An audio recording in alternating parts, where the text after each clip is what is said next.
My name is Lewis Harrison, and I am 71 years old.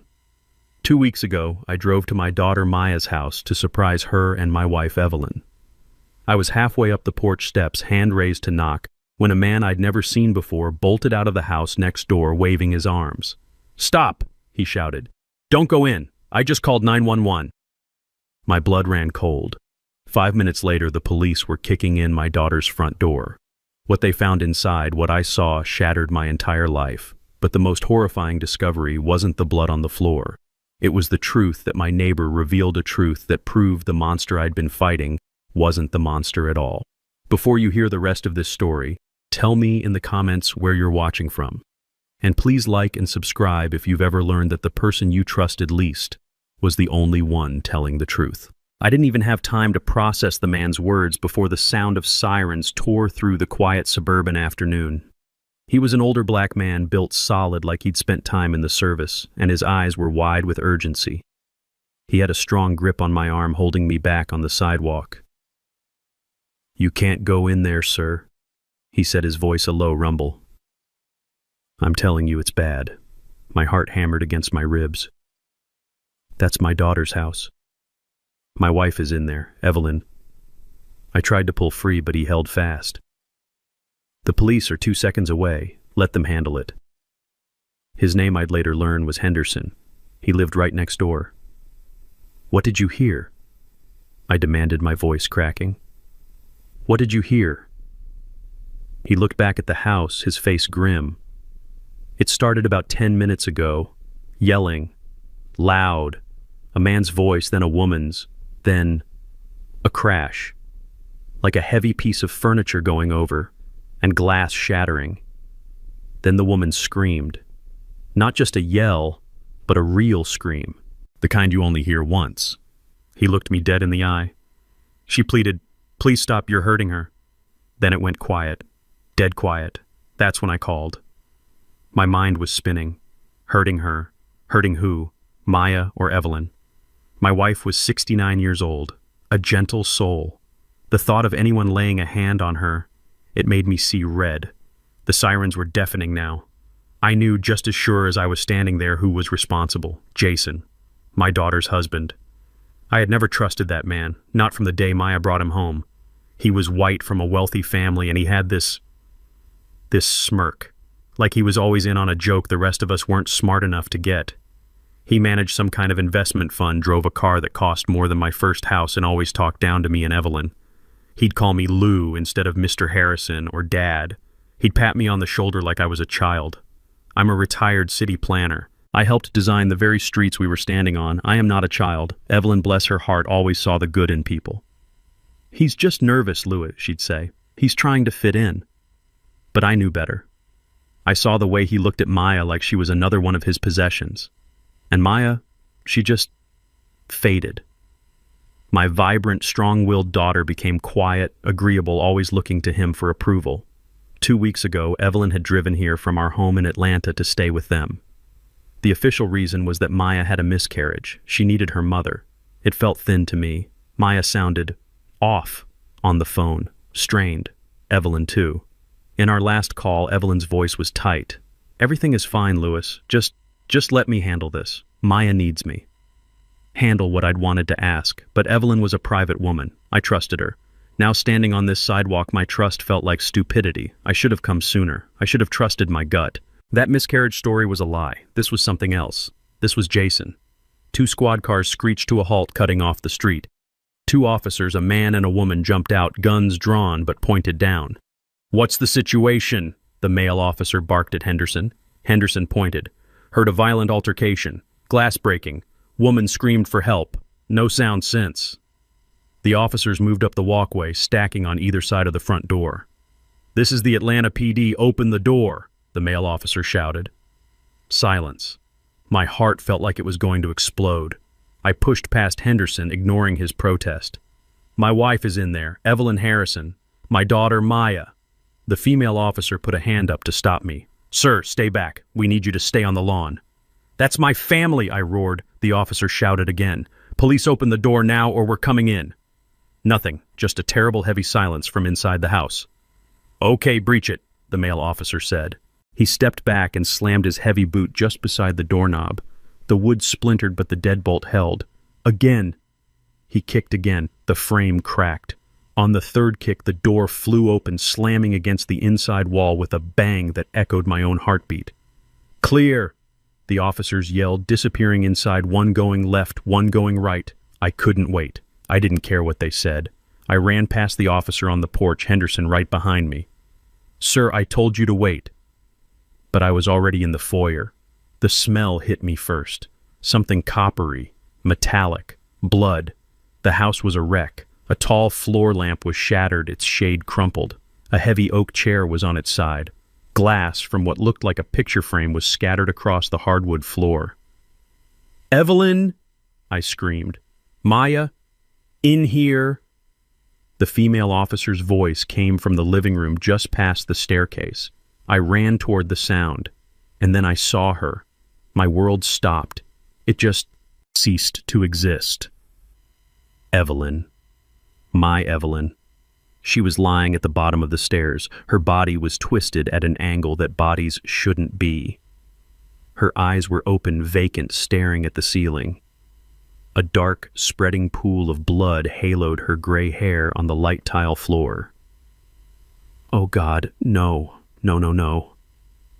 I think I said it out loud. I don't know. My legs gave out. I stumbled, catching myself on the wall. This wasn't real. This was a nightmare. I was going to wake up in my own bed in Atlanta, and Evelyn would be there warm and safe beside me. But the copper smell was too strong. The silence was too loud. I stumbled past the officer, my mind refusing to process what my eyes were seeing. The living room was a scene of chaos. A tall, elegant floor lamp one Evelyn had picked out was smashed, its shade crumpled like a wad of paper. A heavy oak chair was on its side as if it had been thrown. Shards of glass from a shattered picture frame crunched under my shoes. But it was the silence that was wrong. The air was thick and heavy, and it smelled of something metallic, something coppery. Then I saw her. My world didn't just stop. It evaporated. At the bottom of the staircase, on the cold beige tile that Maya and Jason had been so proud of, lay my wife, my Evelyn. She was on her back, her body twisted at an angle that wasn't natural. Her eyes were open, staring blankly at the chandelier above. A dark, glistening pool of blood was spreading slowly from beneath her head. I don't think I made a sound. I couldn't. My lungs had turned to solid stone. This wasn't real. This was a nightmare. I was back in Atlanta asleep, and I would wake up, and Evelyn would be there beside me, smelling faintly of cocoa butter and books. But the coppery smell was too strong. Her hand was outstretched, palm up, her fingers slightly curled. I saw the simple gold wedding band I had placed on her finger 45 years ago. It was still gleaming. "Evelyn," I whispered. The voice that came out wasn't mine. It was a dry, cracking sound like an old leaf scraping the pavement. This wasn't just a fall. Evelyn was clumsy sometimes, sure. She might trip, but she wouldn't shatter a lamp. She wouldn't overturn a chair. This was violence. This was rage. The female officer was suddenly kneeling beside her, her fingers pressing into Evelyn's neck. "I've got a pulse," she yelled. "It's faint, but she's breathing. Get a bus rolling now." Breathing. The word was a hammer blow. The stone in my chest cracked. I surged forward, my knees hitting the hard tile floor, the impact jarring my old bones. "Evie! Evie, baby, I'm here." I reached for her hand, the one with the ring. "Sir, don't touch her," the officer commanded. "Paramedics are on the way. We can't move her." I knelt there helpless, just 2 feet away from the love of my life. I stared at the blood matting her beautiful gray hair. I stared at the unnatural angle of her head. Who could do this? Who could do this to her? Evelyn was the kindest soul I had ever known. She baked for the neighbors. She volunteered at the library. She couldn't hurt a fly. My eyes stinging with tears I refused to let fall scanned the room again. The broken lamp, the overturned chair. And then my gaze traveled up the staircase. I hadn't seen her. My daughter. My Maya. She was crushed into the corner at the top of the stairs on the second-floor landing. She was huddled against the wall, her knees pulled tight to her chest, her face buried in her hands. Her entire body was shaking, racked with violent sobs. "Maya!" I cried out, my voice finally finding its power. "Maya, what happened? Are you hurt?" She lifted her head. Her face was a grotesque mask of terror and tears. Mascara ran in black rivers down her cheeks. She didn't look at me. She looked past me, staring at something in the room. Then her arm shot out, her finger trembling as she pointed not at me, but at the man standing just a few feet away from her at the top of the landing. It was him!" She screamed, a sound so raw and painful it ripped through the house. "He did it! He pushed her! He pushed Mama!" I followed her trembling finger, my head snapped up, and there he was, Jason. He was just standing there by the railing, staring down at the scene below. He was still holding his cell phone in his right hand. He looked dazed. His expensive dress shirt was torn at the collar, and his face. "He attacked Mama," Maya shrieked again. I saw it clearly then, even from 15 feet below. Bright, angry red scratches, 3 of them running from his left temple down his cheek, disappearing under his jaw. Defensive wounds. My God, Evelyn. My 69-year-old wife had fought him. She had fought for her life against this animal. The man I never trusted. The man I let into my family.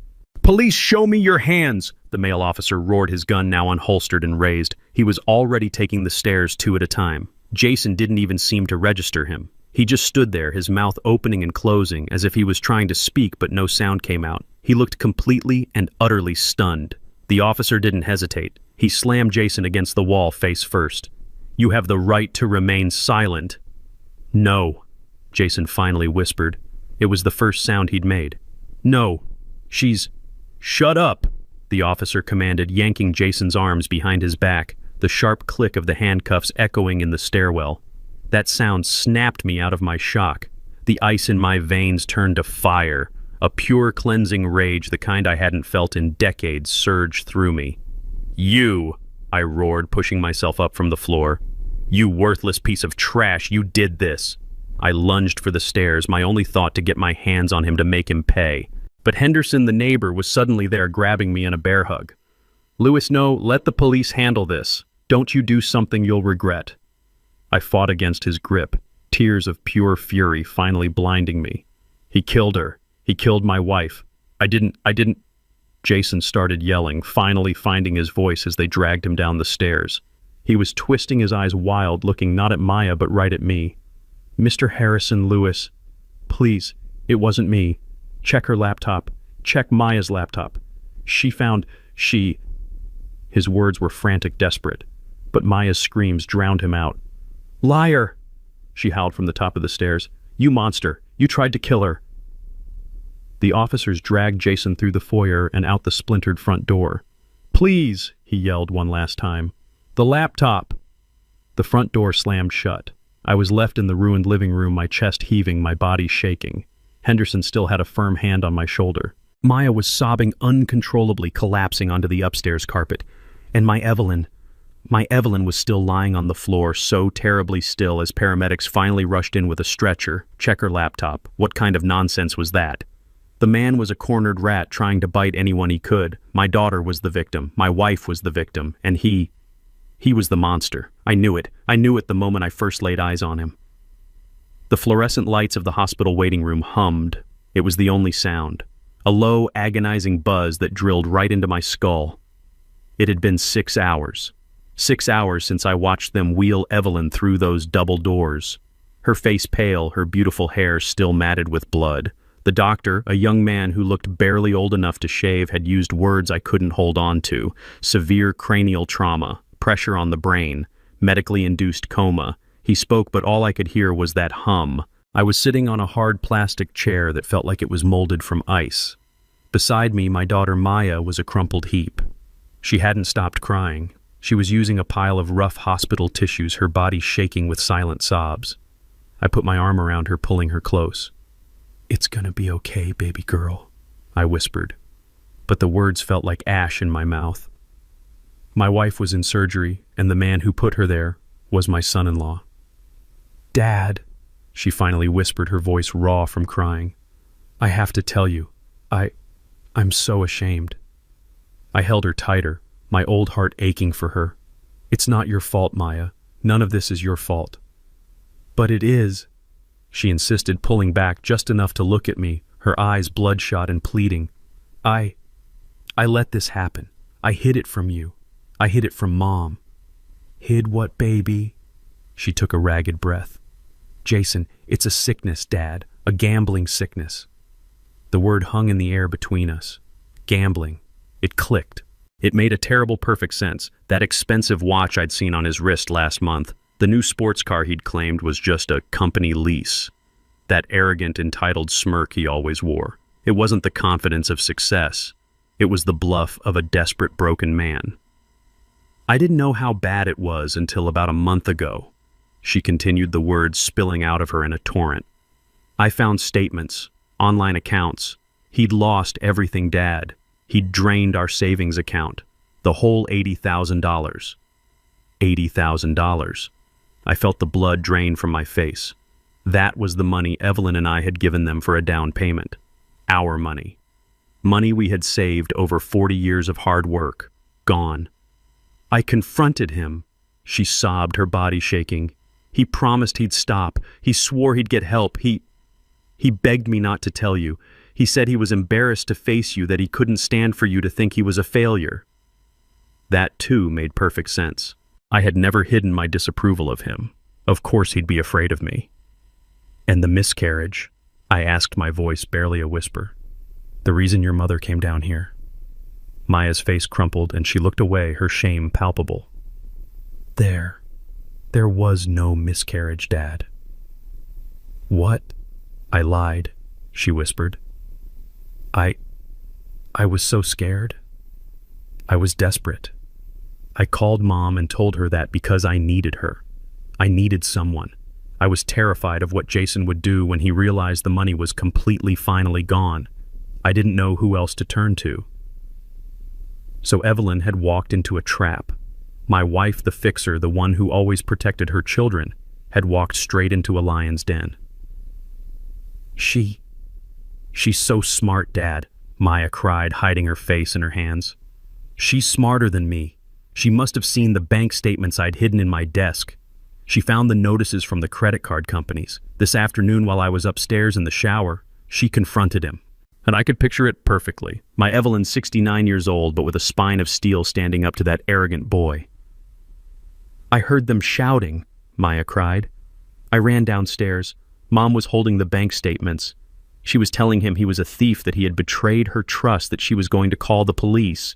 And what, Maya, tell me? He snapped. He grabbed her arm. He yelled at her to mind her own business. Mom tried to get to the phone and he shoved her. He shoved her, Dad, hard, with both hands. She flew backward. She hit the bottom stair and she didn't get up. She dissolved into hysterical sobs, clinging to my shirt. Her story finished. I held her, but my body was rigid. My mind was painting the picture over and over. My wife, my strong, brave Evelyn, lying broken on the floor. All because of him, because of that leech I had let into my family. I must have sat there for another hour just stewing in my own rage, rocking my daughter while she cried. The hum of the lights was the only sound. Then a new voice. Mr. Harrison. I looked up. A man in a tired suit was standing there. He looked like he'd seen too much of the world. I'm Detective Miller, he said, flashing a badge. I need to ask you and your daughter a few questions. Your wife, Mrs. Harrison. She's out of surgery. She's stable, but she's in intensive care. She's not awake. Okay, I said, helping Maya sit up. The detective looked at Maya, then at me. Your daughter gave a preliminary statement at the scene. I just want to clarify a few things. You both stated that your son-in-law, Jason Powell, pushed Mrs. Harrison down the stairs during an argument. That's right, I said firmly. My daughter saw it all.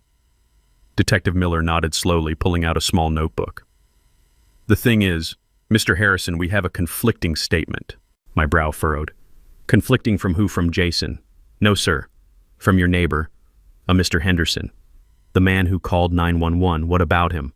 Well, he's a veteran, says he's got sharp hearing. He's very clear on what he heard. He says he heard the argument, yes, but he says he distinctly heard a man's voice, presumably Mr. Powell, shouting, Maya, stop, and Maya, you're hurting her. He also says he heard him yell, "Give me the phone. I have to call 911." I stared at him. That's impossible. He's confused. He must have heard it backward. Maybe, the detective said, his eyes unreadable. But there's something else. We ran Mr. Powell's background. He's clean. Not even a speeding ticket. No history of violence. Nothing. He paused, and his gaze shifted to Maya, who had suddenly gone very, very still. Your daughter, on the other hand. She has a sealed juvenile record, an assault charge from when she was 15. She broke another girl's arm in a fight. I stood up. I stood. The ice in my veins was back. Now you listen to me, detective. Are you really standing there trying to blame my daughter? My daughter, who just watched her mother almost get murdered. That was 20 years ago. She was a child. Kids get into fights. Sir, I'm just... No. I cut him off, my voice dangerously low. You're just... What? Trying to muddy the water. That man, Jason, is a gambler who stole $80,000 from my family. He attacked my wife when she confronted him. My daughter saw it. I saw the scratches on his face. My wife fought back. What more do you need? The scratches, yes, the detective said, unfazed. We're looking into those. The neighbor is an old man, I said, dismissing him with a wave of my hand. He's probably half deaf. He heard what he wanted to hear. My daughter is the victim here. So you go and do your job and make sure that monster stays locked up. The detective held my gaze for a long moment. Understood, Mr. Harrison. We'll be in touch. He turned and walked away, his footsteps echoing down the sterile hallway. I sat back down, my heart pounding with anger. How dare he? How dare he try to twist this? I looked at Maya. She was trembling again, looking smaller than ever. Dad, she whispered, he thinks I did it. No, he doesn't, I said, pulling her back into my arms, my resolve hardening like concrete. He's just a lazy cop looking for an easy out. Don't you worry, baby girl. I'm here. I won't let anyone hurt you. I believe you. And I did. At that moment, I believed her with every fiber of my being. 2 days later, I was back at the house. The yellow crime scene tape was still stretched across the splintered door frame. It felt wrong walking back in. It felt like trespassing in my own daughter's life. But Evelyn was still unconscious in that silent, sterile room, and the nurse said she needed her own things. A robe, her toiletries, her worn leather slippers. Small comforts in a world that had suddenly become hard and cold. I walked past the dark stain on the tile, my eyes fixed forward, refusing to look at it. As I stepped back outside, my hands full with a small overnight bag, I saw him. The neighbor, Henderson. He was sitting on his own porch just watching me. He didn't wave. He just stood up slowly, a man moving with the stiff precision of old injuries, and walked across the lawn that separated our two houses. Mr. Harrison, he said, his voice respectful but firm. He stopped about 10 feet away. Mr. Henderson. I nodded. I want to thank you for what you did, calling the police.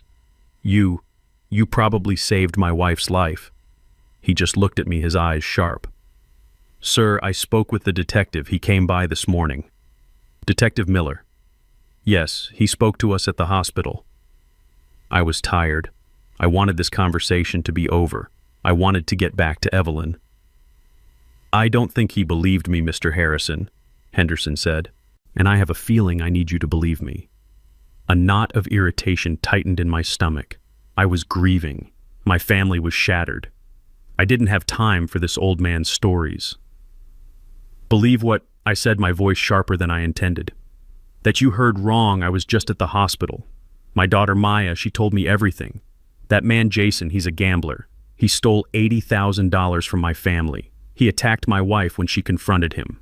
Henderson didn't flinch. He just stood there solid as an old oak tree. Sir, with all due respect, I've lived next door to your daughter and her husband for 3 years. I'm a widower. I'm home most of the time. My windows are open. I know what I hear. He took a step closer. And I need to tell you, sir, I spent 20 years in the United States Army, Signal Corps. My ears, my hearing, it's the only part of me that still works perfectly. I can tell you what kind of bird is in that tree just by its call, and I can tell you who does the yelling in that house. I gripped the overnight bag, the plastic handle digging into my palm. What are you trying to say, Mr. Henderson?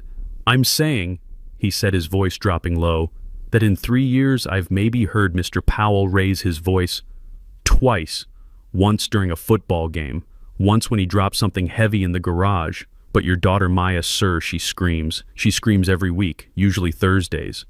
I reckon that's when the bills come due. My blood ran cold. This was the exact opposite of what Maya said. It's always about money. Henderson continued, shaking his head. Where is it, Jason? Or you promised me, Jason. I can't live like this. And he's always the one I hear trying to calm her down. It's okay, Maya. It's okay. We'll figure it out. Just calm down.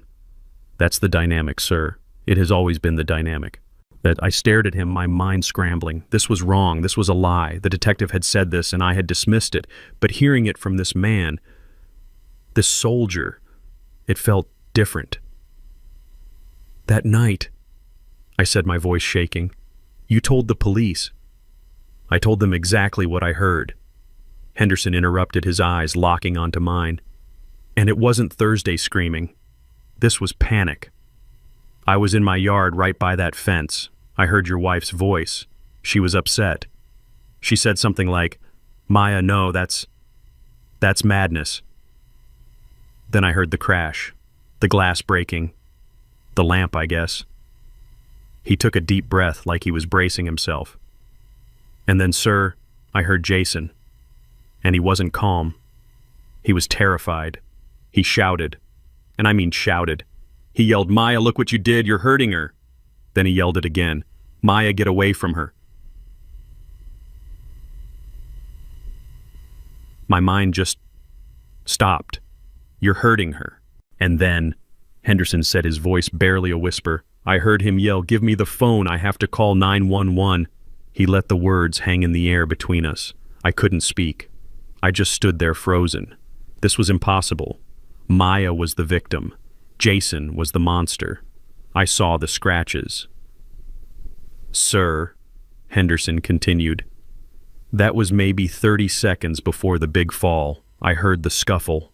Then I heard the sound that a body makes, a heavy, awful sound at the bottom of the stairs, and the only person I heard screaming, he pushed her, was your daughter. After it was all over.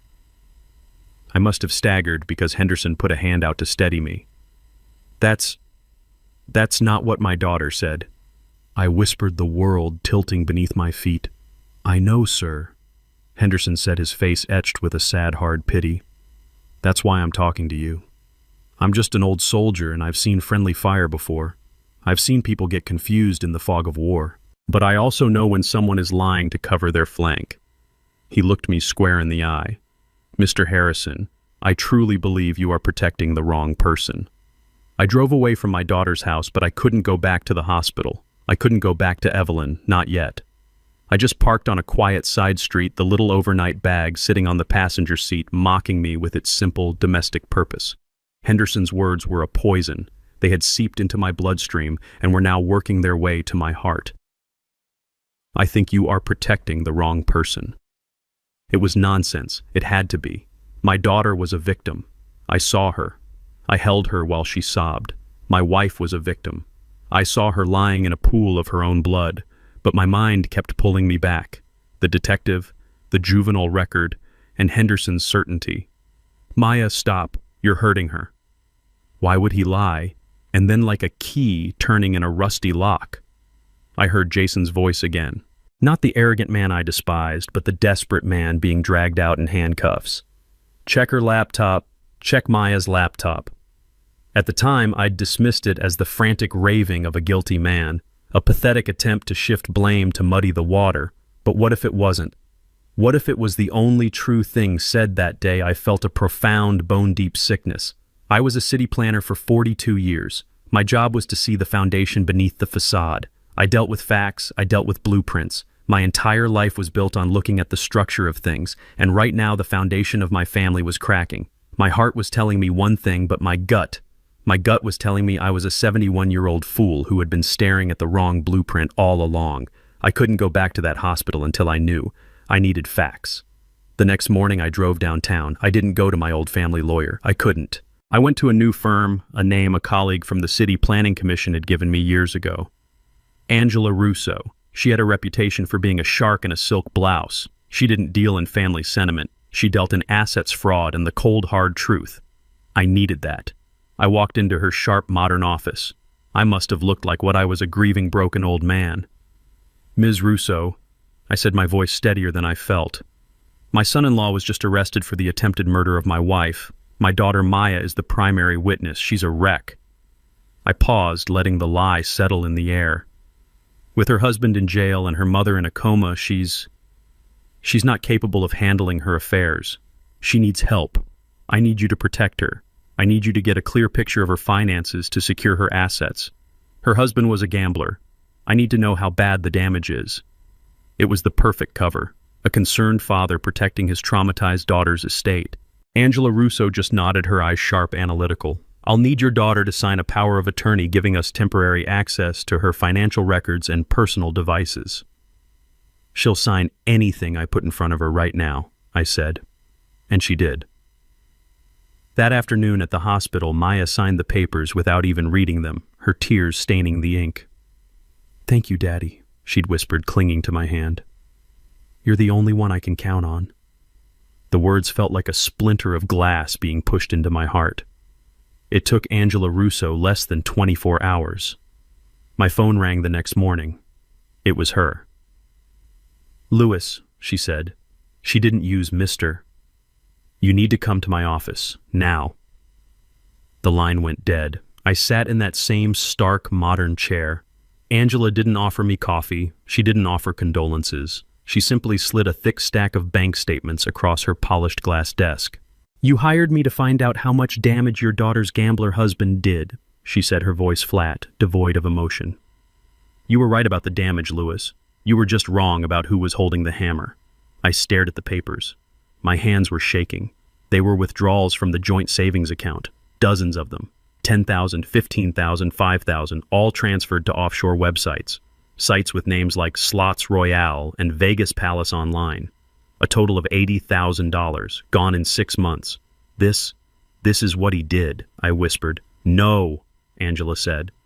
I cross-referenced the timestamps. Every single transfer was made from an IP address registered to your daughter's personal laptop.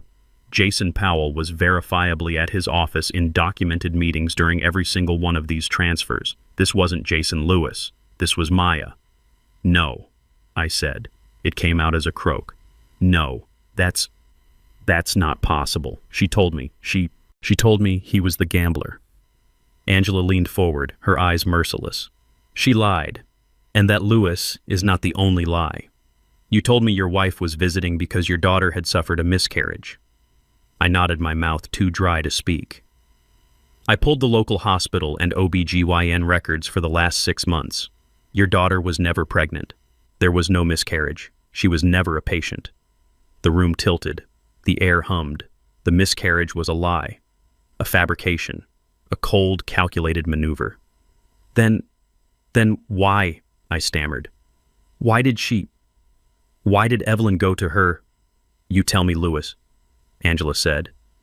Why does a compulsive gambler who just lost $80,000, the exact amount you gave them for a down payment, suddenly need her mother to visit? She was luring her. She was luring Evelyn there to get more money. My wife, my Evelyn, hadn't just stumbled into an argument. She had been summoned to her own execution. Angela wasn't finished. She spun her laptop monitor around to face me. Jason's frantic last words, she said. Check the laptop. He was right. You should have checked. On the screen was an email chain between Maya and Jason dated 1 week before the attack. My vision was swimming. Angela read the words out loud for me, her voice cutting through the silent room. It's from Jason to Maya, she said. Maya, I can't do this anymore. I just checked the joint account. It's empty. You promised me you'd stopped. You promised me. We're going to lose the house, Maya. We're going to lose everything. I put my head in my hands. I couldn't breathe. Scroll down, I managed to say. Angela clicked. Maya's reply, it's just a setback, Jason. I can win it back. I just need a little more. Your parents have money. Or just ask your dad. Just don't tell mine. Please, Jason, don't tell them. I can fix this. And then the final email, the one that sealed all of our fates, from Jason. No more lies, Maya. I am done. I am done covering for you. I am done watching you destroy yourself. I'm calling your parents. I'm telling them everything. You need help, and if you won't get it, I'm going to get it for you. I love you, but I won't be your accomplice anymore." Angela looked up from the screen, her gaze pinning me to the chair. "That email was sent at 1:17 p.m. on Tuesday, Lewis. Your neighbor's 911 call was at 4:30 p.m. That was the argument your wife walked into. He wasn't attacking her. He was trying to get help. He was trying to tell the truth." I left Angela Russo's office, but I couldn't drive. I couldn't go anywhere. I walked out onto the busy Atlanta street, and the noise of the traffic, the horns, the chatter of people on their lunch breaks. It all just hit me like a physical wave. I stumbled over to a concrete bench at a bus stop and just put my head in my hands. I was wrong. It wasn't a small mistake. It wasn't a misunderstanding. It was a catastrophic failure of judgment. I, Lewis Harrison, a man who had prided himself on seeing the structure of things, a man who planned city grids, had failed to see the rot in the foundation of his own family. I had let my prejudice, my simple, ugly bias against Jason, blind me completely. I felt sick, physically ill. I thought about Jason sitting in a jail cell right now. I thought about the scratches on his face, the ones I had pointed to as proof of his guilt. My God, Evelyn must have done that. Or Maya. He had been attacked, and I had been part of the mob that threw the stones. He had been trying to protect my wife. He had been trying to get help. He was the only one telling the truth. And I, in my arrogant blindness, had helped my daughter, the real monster, lock him away. The shame was so thick I felt like I was choking on it. My phone buzzed in my pocket, making me jump. The vibration felt like an electric shock. I fumbled for it, my hands shaking. It was the hospital. "Mr. Harrison," a nurse's voice. "Your wife, she's waking up. She's out of the coma. The doctor thinks you should come." I don't remember the drive. I don't remember parking. I just remember bursting through the automatic doors of the ICU, my heart pounding a frantic, terrified rhythm. When I got to her room, Maya was already there. She was sitting in the chair by the bed, her back to the door. She was holding Evelyn's hand, stroking her hair. Evelyn's eyes were open. Just barely. They were fluttering, filmed over with medication, confused, trying to focus on the ceiling. "Mama," Maya was saying, her voice thick and soft. "Mama, you're back. You're awake. Oh, thank God." Evelyn made a small sound, a faint, dry groan. Her eyes, clouded with pain, tried to find the source of the voice. "Shh, shh. It's okay," Maya cooed, squeezing her hand. "You're safe now. I'm right here. Dad's here too. We're all here." I stood in the doorway, my feet bolted to the floor. I was frozen watching the performance. It was masterful. She was the loving, devoted daughter, her voice trembling with what anyone else would mistake for relief. Evelyn's eyes slowly moved, finally landing on Maya's face. "We got him, Mama," Maya whispered, leaning in so close her hair brushed the pillow. "He can't hurt us anymore. Jason. He's in jail. The police took him away. He's gone. You're safe. We're all safe now." I watched the words hit Evelyn. I watched my wife, weak and battered, try to process this new information. Maya was reinforcing the lie, cementing it, using Evelyn's vulnerable, foggy state to build her false narrative before I could get to her. But I was watching my wife's face. I know Evelyn. I have known her for 45 years. I know the way her eyes crinkle when she smiles. I know the way her jaw sets when she's angry. And I know what she looks like when she's afraid. I was expecting to see relief. I was expecting peace, a softening, a release of tension. That is not what I saw. As Maya spoke, Evelyn's eyes didn't soften. They widened, just a fraction. But I saw it. I saw the monitor beside her bed, the little green number tracking her heart rate. It had been steady beeping quietly at 72. When Maya said, "Jason's in jail," it jumped. 78, 84, 90. It wasn't relief, it was panic. Her gaze shifted, moving past Maya, searching the room frantically. She wasn't looking at Maya, she was looking for something, or someone. She wasn't reacting like a victim who had just been told her attacker was captured. She was reacting like a hostage who had just learned her only rescuer was gone. Maya, lost in her own performance, didn't notice. She was too busy playing her part. "It's okay, Mama. Just rest. I've got you." I had to get her out of that room. I stepped inside, forcing my voice to sound gentle, normal. "Maya, baby girl, you look exhausted. You've been here for hours." She looked up startled, her eyes wide. She quickly composed her face back into a mask of tear-streaked grief. "Dad, I can't leave her." "You need coffee," I said. It wasn't a suggestion. It was a command. "You haven't eaten a thing since this morning. You're no good to her if you collapse. Go. Go to the cafeteria. Get a sandwich. Get something hot. I'll sit with her. I promise I won't leave her side for a second." She hesitated. Her eyes darted from me to Evelyn. She didn't want to leave. She didn't want to leave her mother alone with me. Not now. "Go," I said, a little more force in my voice. "That's an order, young lady. I'll call you if anything changes. Go." She finally relented, giving Evelyn's hand one last tight squeeze.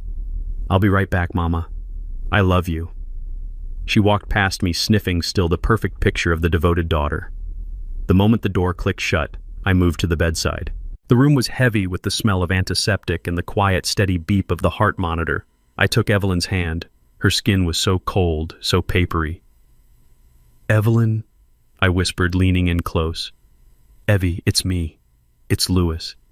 You're safe. I am here." Her eyes found mine. They were filled with a desperate, terrifying urgency. "Evie, what happened?" I whispered. "I need the truth. I know about Maya. I know about the gambling. I saw the laptop. I know Jason was trying to get help.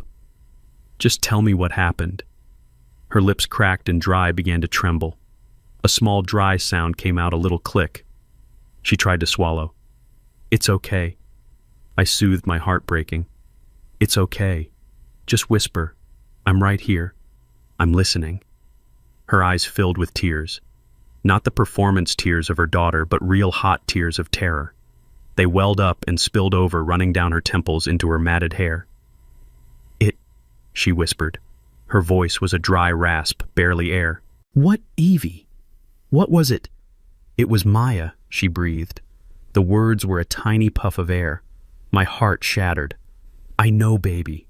I know she lied. Was it just the money? Did she just panic?" Evelyn shook her head, a tiny agonizing movement that I could see cost her everything. The tears came faster. "She found what, Evelyn? What did she find?" Her gaze was locked on mine. She was using every last ounce of her strength, every bit of life she had left, to push the words out. "She found my will." The word hit me like a physical blow. The will. Our will. What about it? It all goes to her anyway. We signed it years ago. "No," Evelyn whispered.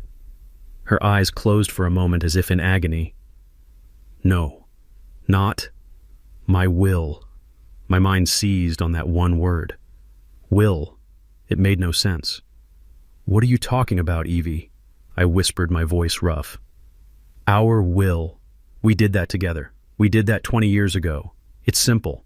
Everything we have goes to Maya. She knows that. What does our will have to do with anything?" I was confused. Was the head trauma making her delirious? Was she mixing things up? I squeezed her hand gently. "Baby, it's okay. The will is fine. It's all taken care of. It all goes to Maya. It's fine." Evelyn's eyes. Those beautiful brown eyes I had known my entire adult life stared at me with a terrifying clarity. The fog was gone. This was not delirium.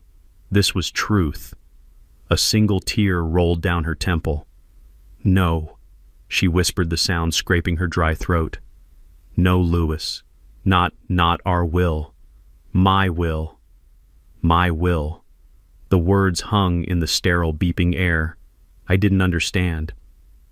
"Your will. We were married. We have one will, one life." "What are you talking about?"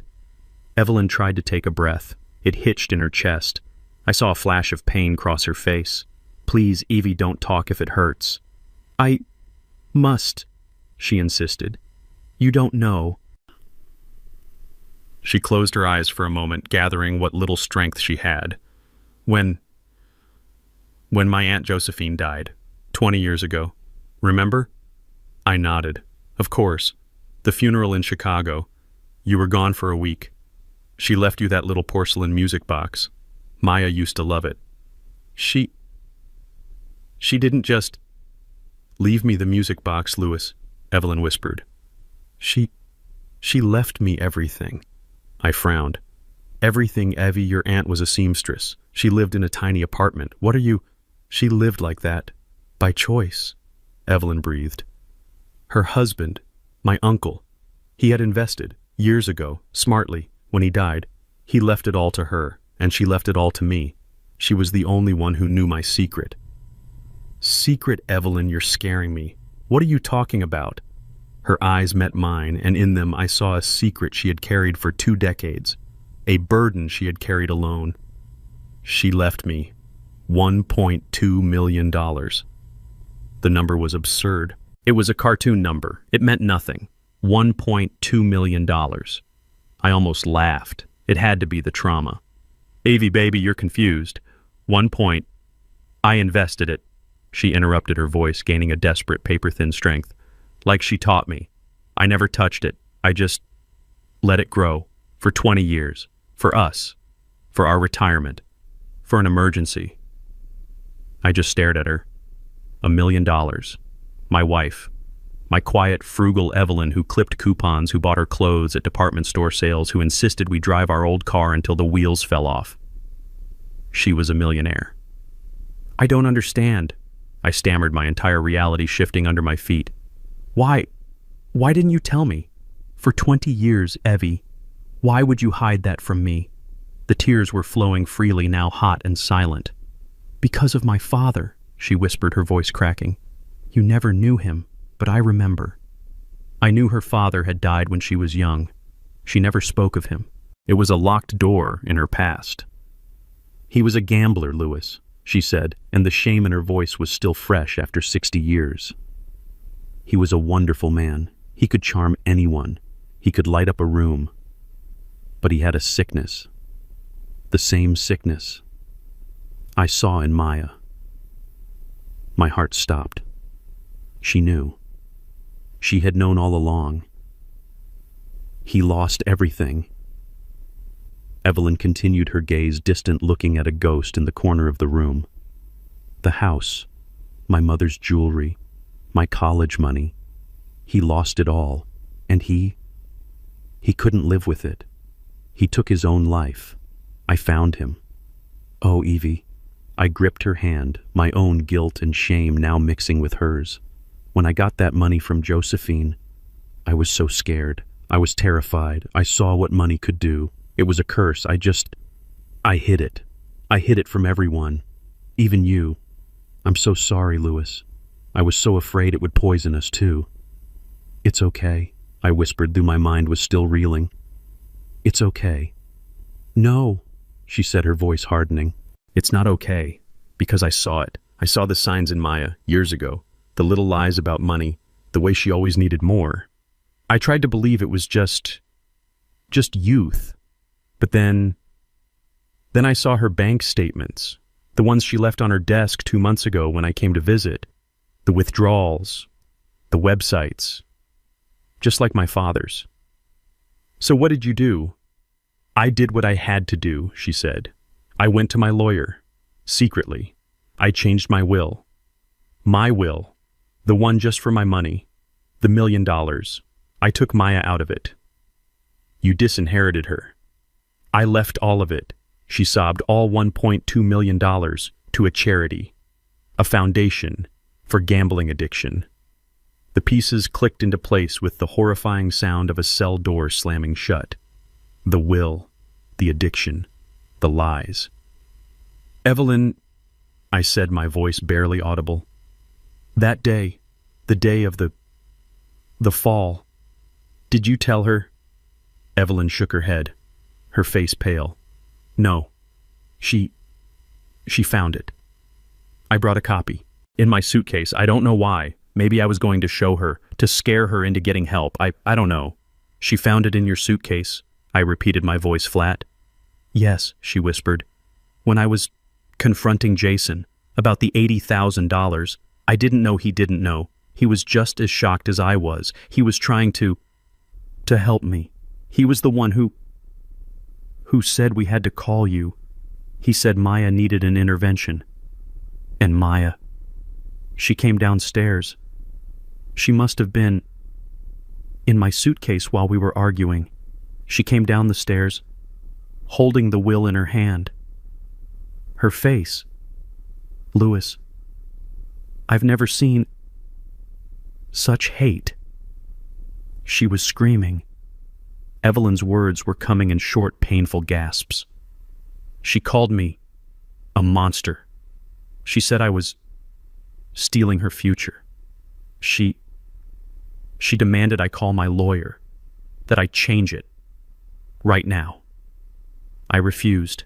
I told her the money was going to help people like her, people who were sick. Evelyn's breath hitched. She lunged at me. She tried to rip the will from my hands. She just lost her mind, and she pushed me. She pushed me, Louis, down the stairs. I closed my eyes. I saw it. I saw my daughter consumed by rage pushing her mother into darkness. And Jason, I choked out the last question. The scratches Maya told me you fought him. No. Evelyn was crying openly now, a desperate, weak sound. No. Jason, he saw her. He screamed. He ran to the phone to call 911. And she couldn't say it. What, Evelyn? What did Maya do? The kitchen. She gasped, her eyes wide with the memory. The knife block. She grabbed a knife. She attacked him, Louis. She attacked Jason to stop him from calling for help.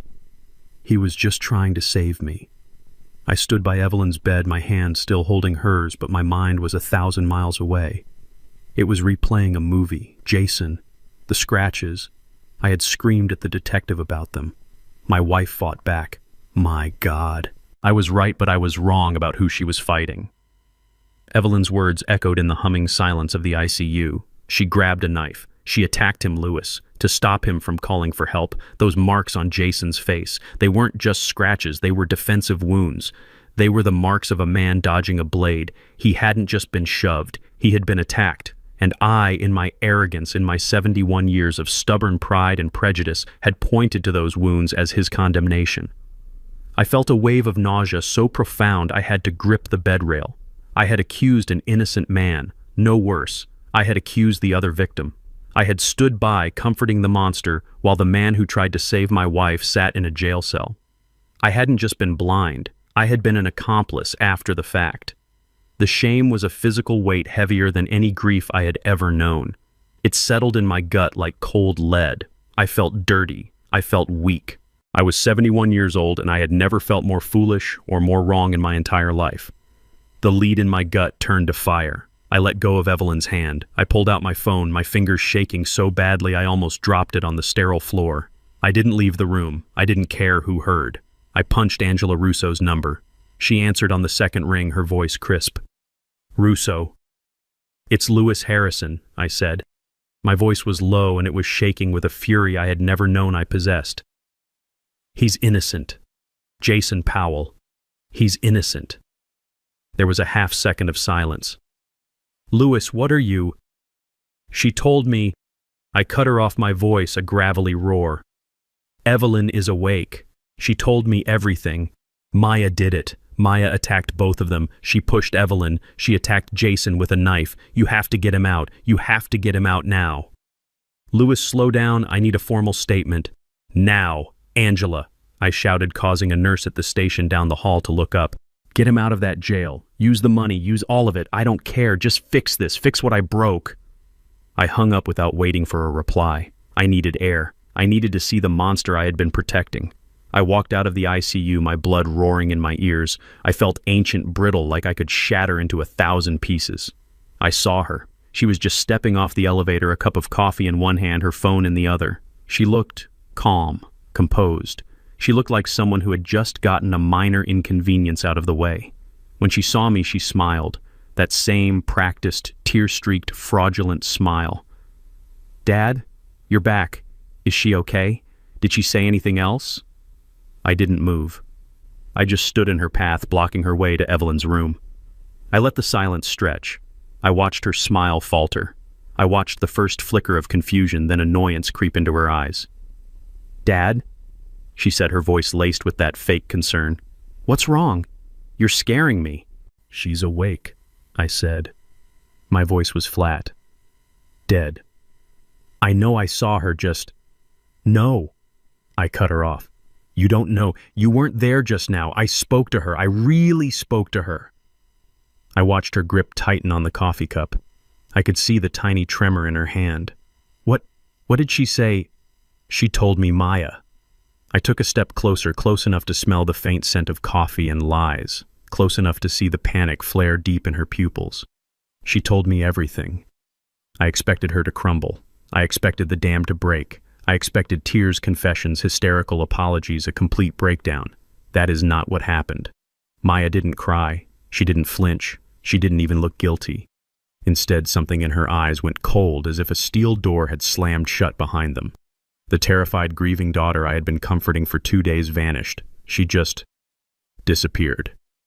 In her place was a stranger, a cold, assessing, reptilian stranger. She let out a small, sharp laugh. It was the most terrifying sound I had ever heard. "She told you everything," Maya repeated. Her voice was no longer soft. It was dripping with a sarcasm that chilled me to the bone. Did she tell you a new set of lies?" I was so stunned I couldn't speak. "Think about it, Dad," she said, and the way she spat the word made it an insult. "The woman just had her head bounce off a tile floor. She's full of painkillers. She's confused.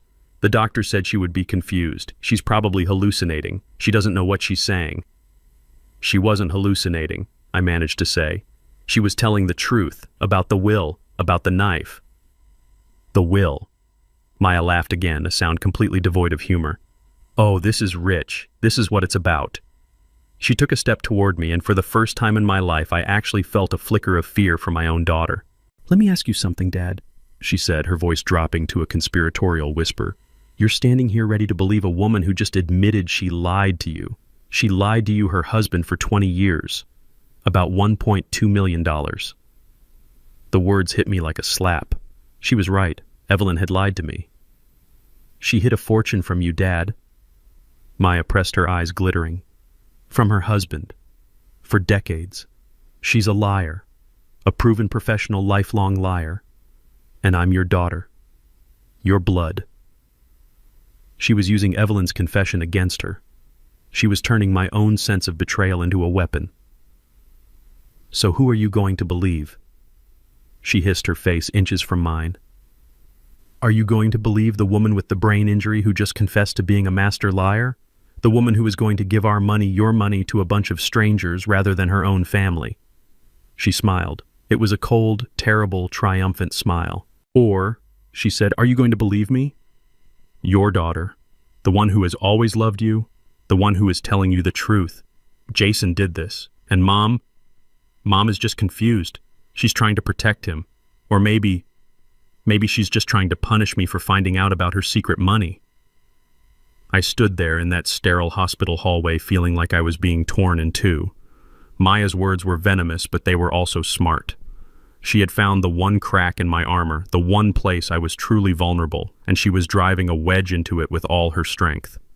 Evelyn had lied to me. For 20 years, she had kept a secret that changed the entire shape of our marriage, our past, our future. $1 million.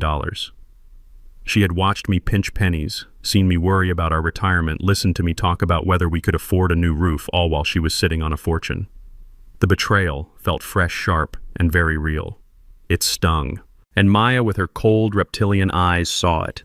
She was using my own wounded pride, my own sense of being fooled, as her shield. "Who do you believe, Dad, the proven liar, or your blood? My daughter. My little girl. The one I had taught to ride a bike, the one I had walked down the aisle. She was standing right in front of me, her face a mask of false righteousness, daring me to choose. I could see the calculation in her eyes. She believed she had me. She believed that my pride, my male pride at being deceived by my wife, would be stronger than my bond with Evelyn. She thought I would side with her, my blood against the woman who had made a fool of me. For a second, a dark, awful second, she was almost right. The anger I felt toward Evelyn was so strong, so confusing. But then as I stared into my daughter's hard, challenging eyes, her face began to blur, and I saw other things. I saw Mr. Henderson, my neighbor, a man with no stake in this, standing on his lawn, his face etched with the sad certainty of a soldier. I think you are protecting the wrong person. I saw the scratches on Jason's face, not the chaotic marks of a scuffle, but the parallel, desperate slashes of a blade. She grabbed a knife. She attacked him. I saw Jason's face as they dragged him away, the pure, unadulterated shock and his desperate yell, "Check her laptop!" He wasn't trying to blame her. He was trying to show me. And most of all, I saw my wife. I saw Evelyn. Not the woman with the secret, but the woman in the hospital bed. I saw her eyes fluttering open, clouded with pain and medication, and I saw the raw, undilutable terror that filled them the second she saw Maya. The heart monitor. The spike. 90 beats per minute. That wasn't a lie. That wasn't a hallucination. That was the truth written in a language the body cannot fake. The fog in my head cleared. The anger at Evelyn evaporated, replaced by a cold, hard clarity. Yes, Evelyn had lied to me about money. But Maya was lying about everything. One lie was born from a place of fear, a fear rooted in her own family's trauma. The other was born from a place of pure, dark, bottomless greed. I looked at my daughter, the stranger wearing my daughter's face. I took a slow breath. I felt 71 years of life settle back into my bones, not as a weakness, but as a weight, as judgment. "I believe my wife," I said. My voice was quiet, but it cut through the hallway tension like a razor. Maya's smirk wavered, the first sign of a crack in her perfect composure. "What?" I said, "I believe my wife." I repeated, tasting the words. "And I believe the man I hated. I believe Jason." The color drained from Maya's face. This was not the move she had calculated. This was not in her plan. "Dad, you can't." She admitted she hid money. I said, my voice rising, growing stronger. She didn't admit to pushing herself down a flight of stairs. She didn't admit to faking her own terror. She didn't admit to framing an innocent man. "You did that. You did all of this." "No," she shrieked, the mask completely shattering, revealing the desperate, cornered animal underneath. "No, you're wrong. You're a fool. She's lying. She's manipulating you just like she's manipulated everyone. She's not the one who lied about a miscarriage to lure her mother into a trap," I roared back, my voice echoing in the sterile corridor. "She's not the one who drained her family's savings. She's not the one who attacked a man with a knife to stop him from calling 911. "He's lying. She's lying." Maya screamed, her hands balling into fists. "You're a stupid old man. You're weak, just like he is. You'd believe that white trash gambler over your own daughter." She raised her hand. I saw it coming. She was going to hit me. Just as she had pushed her mother, just as she had cut her husband, now she was going to strike her father. "That's enough, Ms. Powell." The voice was calm, male, and right behind her. Maya froze, her hands still in the air. She spun around. Detective Miller was standing there, his face hard, his hand resting on his service weapon. He wasn't alone. 2 uniformed officers were with him. "You're under arrest, Maya," he said, "for the attempted murder of Evelyn Harrison and the aggravated assault of Jason Powell." Maya did not take it well. The moment the steel cuff snapped around her wrist, the grieving victim disappeared and a cornered animal took its place. She lunged, twisting in the officer's grip, not toward the detective, but toward me. "You—" She shrieked, her voice a raw, ugly sound I had never heard before. "You did this, you senile old fool! You believe her! You believe them over me! Your own blood!" The uniformed officers were strong, but she fought them with a wild, terrifying strength. "You will regret this," she screamed, her face purple with rage. "He's a gambler. He's a liar. He attacked my mother. Dad, do something. Tell them they're wrong." I just stood there, my legs shaking, my heart a cold, dead stone in my chest. I couldn't move. I couldn't speak. I just watched as the daughter I had raised, the little girl whose scraped knees I had bandaged, was dragged backward down the hallway, fighting, kicking, and spitting. "You'll never see me again," she howled just before they pushed her into the elevator. "I hate you. I hate all of you." The silver doors slid shut, cutting off her scream. The silence that flooded the hallway was heavier, more profound than any sound. It was the sound of a life ending, the sound of a family that had just ceased to exist. Detective Miller let out a long, slow breath. He looked at me, his eyes filled with a professional pity I found almost as painful as Maya's hatred.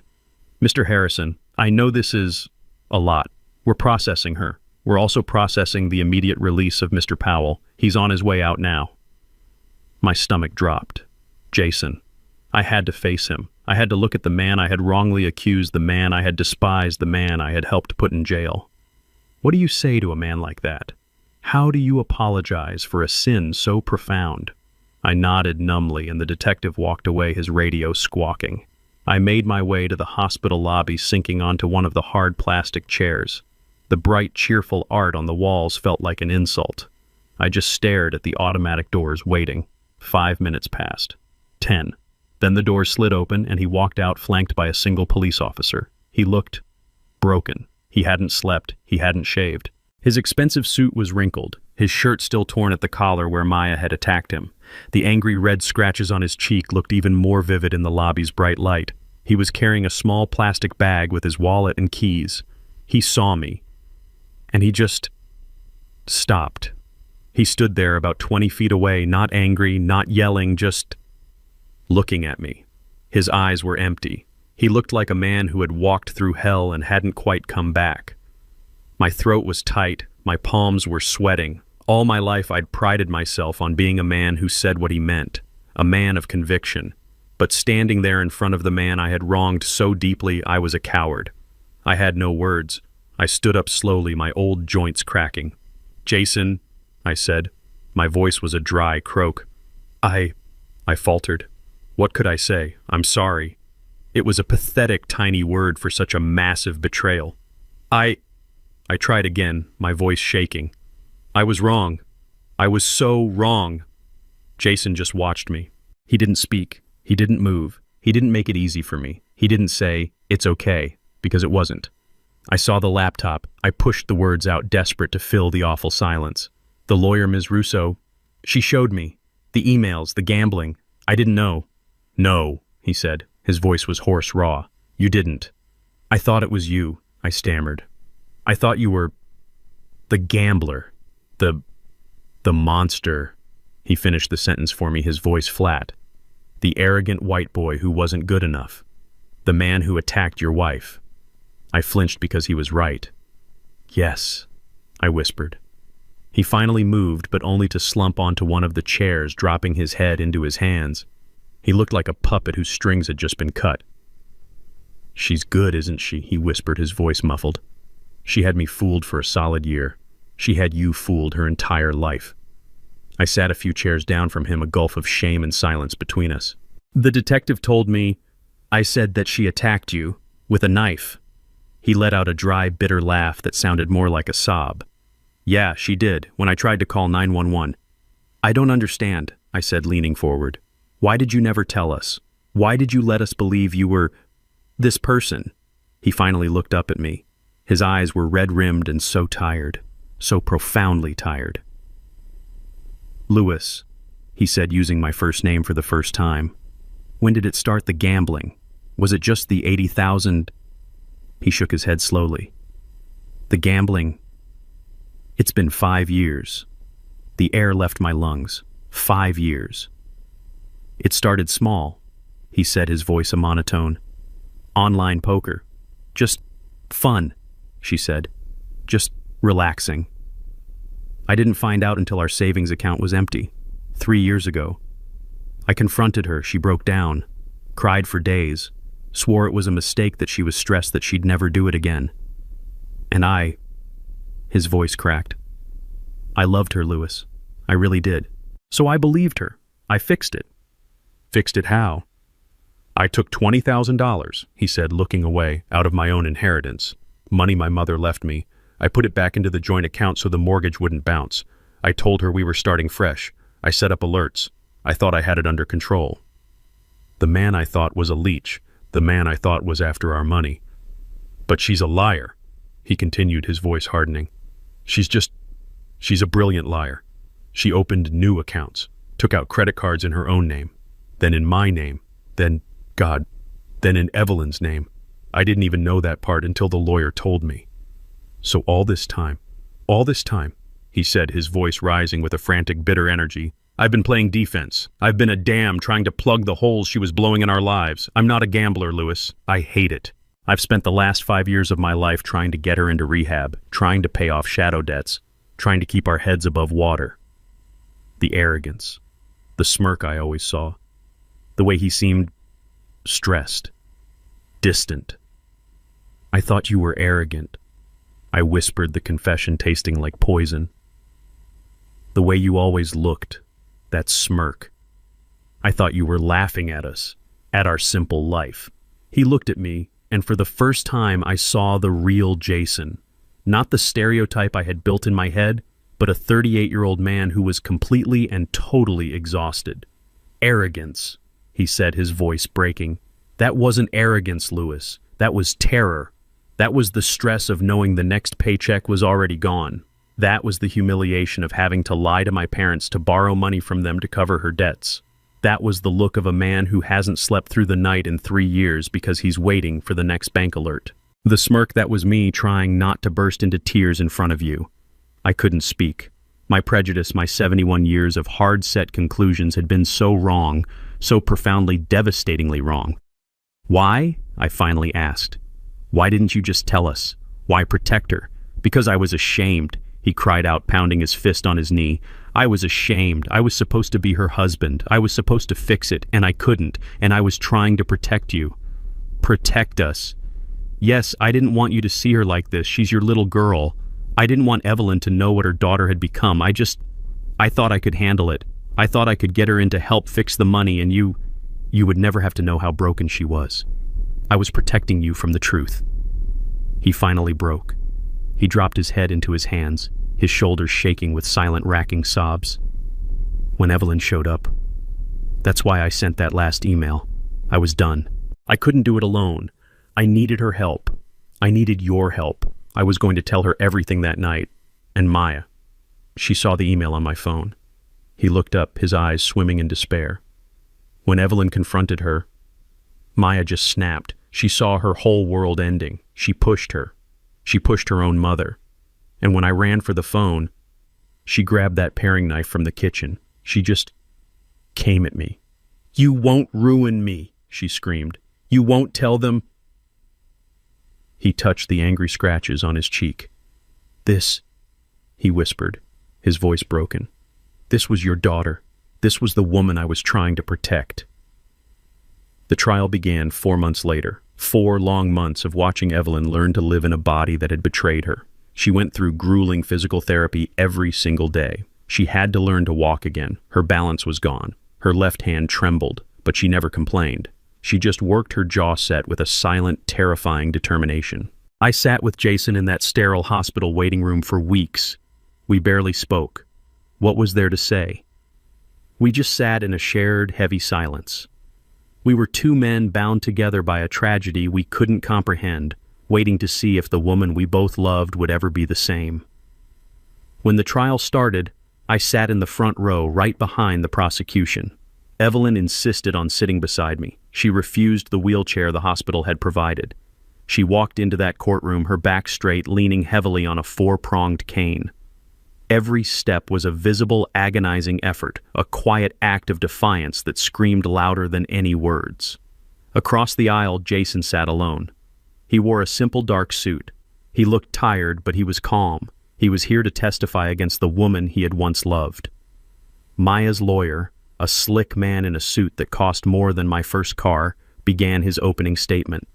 And it was exactly what Angela Russo, our lawyer, had warned us it would be. He didn't just defend Maya, he attacked us. He painted a picture of a dysfunctional family, a web of lies and secrets where Maya was the real victim. He described Jason as a failed investor, a man with a volatile temper who had isolated Maya from her loving parents. He told the jury Jason was a chronic gambler who had drained their accounts dry. Then he turned on me. He described me as a controlling, prejudiced father-in-law, a man who had despised his son-in-law from the moment he laid eyes on him simply because he was white. I felt the blood rush to my face. I felt the stares of the jury. I wanted to stand up and shout, but I just gripped the wooden bench, my knuckles white. But he saved his real venom for Evelyn. This was the lowest blow. He painted my wife as a cold, manipulative, deceitful woman, a woman who secretly, gleefully hoarded $1 million fortune while her own daughter struggled, a woman who, when discovered, chose to give that fortune to strangers, a vague gambling charity, rather than her own child. He painted Maya's discovery of the will not as a motive for murder, but as the ultimate act of maternal rejection. He was painting Maya as the victim. A daughter who finally snapped, he said, under the crushing weight of an abusive husband and a cold, unloving, money-hoarding mother. I could feel Evelyn trembling beside me, but she never looked away. She just stared at the lawyer, her face a mask of stone. Evelyn was the prosecution's first major witness. I held my breath as I watched her make that long, painful walk to the stand. She settled herself in the chair, her frail hand shaking as she adjusted the microphone. She did not look at Maya, not once. "Mrs. Harrison," the prosecutor began, his voice gentle, "can you tell the court about your financial situation, specifically an inheritance you received?" Evelyn's voice was quiet, but it filled the silent room. It was clear and it was strong. "My Aunt Josephine passed away 20 years ago," she said. "She left me her estate. It was significant." "And why, Mrs. Harrison, did you keep this inheritance a secret from your husband and your daughter for 2 decades? This was it." I leaned forward. I needed to hear this again to understand. "My father," Evelyn said, her eyes fixed on the back wall as if she was watching a movie only she could see. "My father was a gambler." She told the story. The one she had whispered to me in the ICU, the story of a man she loved, a man who could charm a room but who had a sickness. She told the jury about growing up watching her mother hide money in sugar bowls. She told them about the day her college fund vanished. She told them about the day she came home from high school at 17 years old to find that her father, unable to live with the shame of losing their house, had taken his own life. "I found him," she said, her voice thick with a 60-year-old pain. "I learned that day that money wasn't just money. It was a poison. It was a disease. It could rot a person from the inside out." The courtroom was absolutely still. "When I received that inheritance," she continued, "I was terrified. I was terrified it would poison us, that it would make us weak, that it would hurt my family the same way my father hurt his. So I hid it. I invested it. I told no one, not even my husband. I was so afraid." "And why did you change your will?" the prosecutor asked softly. "Because I saw the sickness in my daughter," she said, her voice finally cracking. "I saw his sickness in her, the little lies about money, the way she always needed more. I found her bank statements. I saw the withdrawals to the online casinos, just like my father." "So, you disinherited her?" "No," Evelyn said, her voice ringing with conviction. "I didn't do it to punish her. I did it to save her. I thought if she hit rock bottom, if she knew she would get nothing, maybe she would finally agree to get help. I was going to use that money, all of it, to pay for the best treatment in the country. I was going to save my baby girl." She finally broke, just for a moment, a single sharp sob escaping her. "I left the money to the gambling charity in the will as a threat, as a last desperate wake-up call. I never thought she would read it and—" The defense lawyer stood up. He had a thin, reptilian smile. "So, Mrs. Harrison, you admit you lied to your husband for 20 years. Evelyn stiffened. "I kept a secret to protect my family." "You lied," he repeated, his voice sharp. "You built your entire marriage, your entire life on a foundation of deceit, a $1.2 million lie. Is that correct?" "Objection," the prosecutor snapped. "Argumentative." "Sustained. Rephrase, counselor." The lawyer didn't miss a beat. "You hid this massive fortune, and then when your daughter, your only child, was clearly in desperate financial trouble, your final desperate move was to threaten her, to cut her off, to give her inheritance to strangers. I was trying to help her get better. You were trying to control her, weren't you?" he shot back, "just like you controlled your husband for 45 years by hiding the truth of your wealth." He then turned his gaze on me, sitting there in the front row. "And Mr. Harrison," he said, though he was speaking to the jury, "he had a problem. With Mr. Powell, didn't he? A problem that started the day he found out his daughter was marrying a white man. Objection, I roared, standing up before I even realized I was moving. That's a lie. Sit down, Mr. Harrison, the judge commanded. The lawyer just smiled, satisfied. The seed was planted. He had painted us exactly as he wanted: a lying, controlling wife and a prejudiced, angry husband. The prosecution's next witness was Jason. He was quiet, factual, and heartbreaking. He recounted the attack, the knife, the terror in Evelyn's eyes. The defense lawyer tore into him, painting him as a violent, cheating man who was now lying to save himself. By the end of his testimony, the jury looked confused. It was our word against Maya's. A he said, she said, built on a foundation of our family's lies. I leaned over to Angela Russo. It's not enough, I whispered, my throat tight. They're making them doubt us. She just smiled faintly. Don't worry, Lewis. We saved the best for last. The prosecutor stood up. The people call their next witness, Mr. David Henderson. Mr. Henderson walked to the witness stand just like he'd walked across my daughter's lawn. Slowly, deliberately. He wore a simple pressed suit and a tie. He looked directly at the jury, then at Maya, then at me.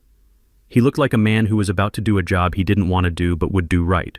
The prosecutor was brief, just establishing who he was, where he lived, and what he did on the night of the incident. Henderson's voice was low, clear, and certain. He recounted everything he'd told me, the yelling he'd heard for weeks, the escalation, and finally the sounds he heard that night. The man's voice shouting, "Maya, you're hurting her," the desperate cry to call 911. Then it was the defense's turn. Maya's lawyer, the slick one, glided up to the witness stand like a snake moving through grass. He gave Henderson a thin, condescending smile. "Mr. Henderson, is it? Thank you for your service," he began, his voice dripping with false sincerity. "You were in the Army, you said Signal Corps. That must have been some time ago. 1968 to 1988, Henderson replied, his voice flat. "Quite some time indeed," the lawyer said, nodding to the jury. "Mr. Henderson, you've testified that you heard a great many things on the night of this tragedy. You heard voices through walls. You heard sounds across a yard, in the dark. My windows were open, counselor. It was a clear night." "A clear night," the lawyer repeated as if this were a ridiculous detail. "Sir, let's be honest. You're, 68, 70? 67, Henderson said. 67. And you're claiming that your hearing is so perfect that in the middle of a chaotic, emotional family argument, a fog of war, as you military men might say, you could perfectly distinguish every single word and correctly attribute it to the right person. A person you'd only heard through a wall a few times before."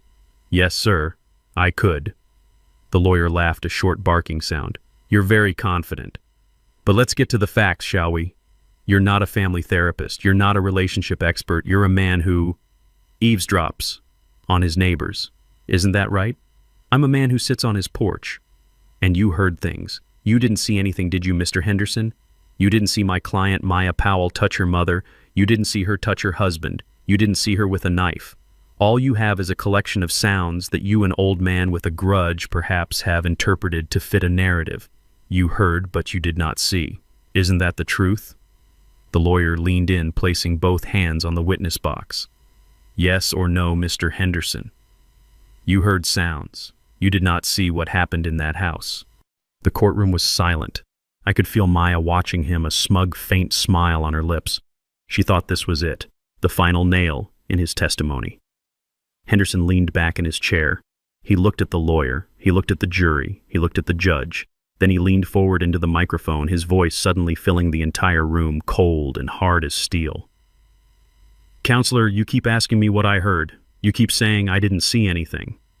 It's a yes or no question, sir." "No, son," Henderson said, and the authority in his voice made the lawyer flinch. "It is not. I'm an old soldier, as you keep pointing out. We're taught to observe. We're taught to use every tool at our disposal. We don't just listen. We watch." The lawyer's smile faltered. "What is that supposed to mean?" Henderson looked directly at the jury. "It means to answer your question. It's not just that I heard it. I saw it too." The air was sucked out of the room. I grabbed Evelyn's hand. Maya's lawyer was frozen, his mouth slightly open. He had clearly not expected that. The prosecutor, Angela Russo's partner, stood up smoothly. "Your Honor, redirection." The judge nodded, his own expression now intensely curious. Proceed. Mr. Henderson, the prosecutor said, his voice calm. Please explain to the jury what you meant when you said you saw it.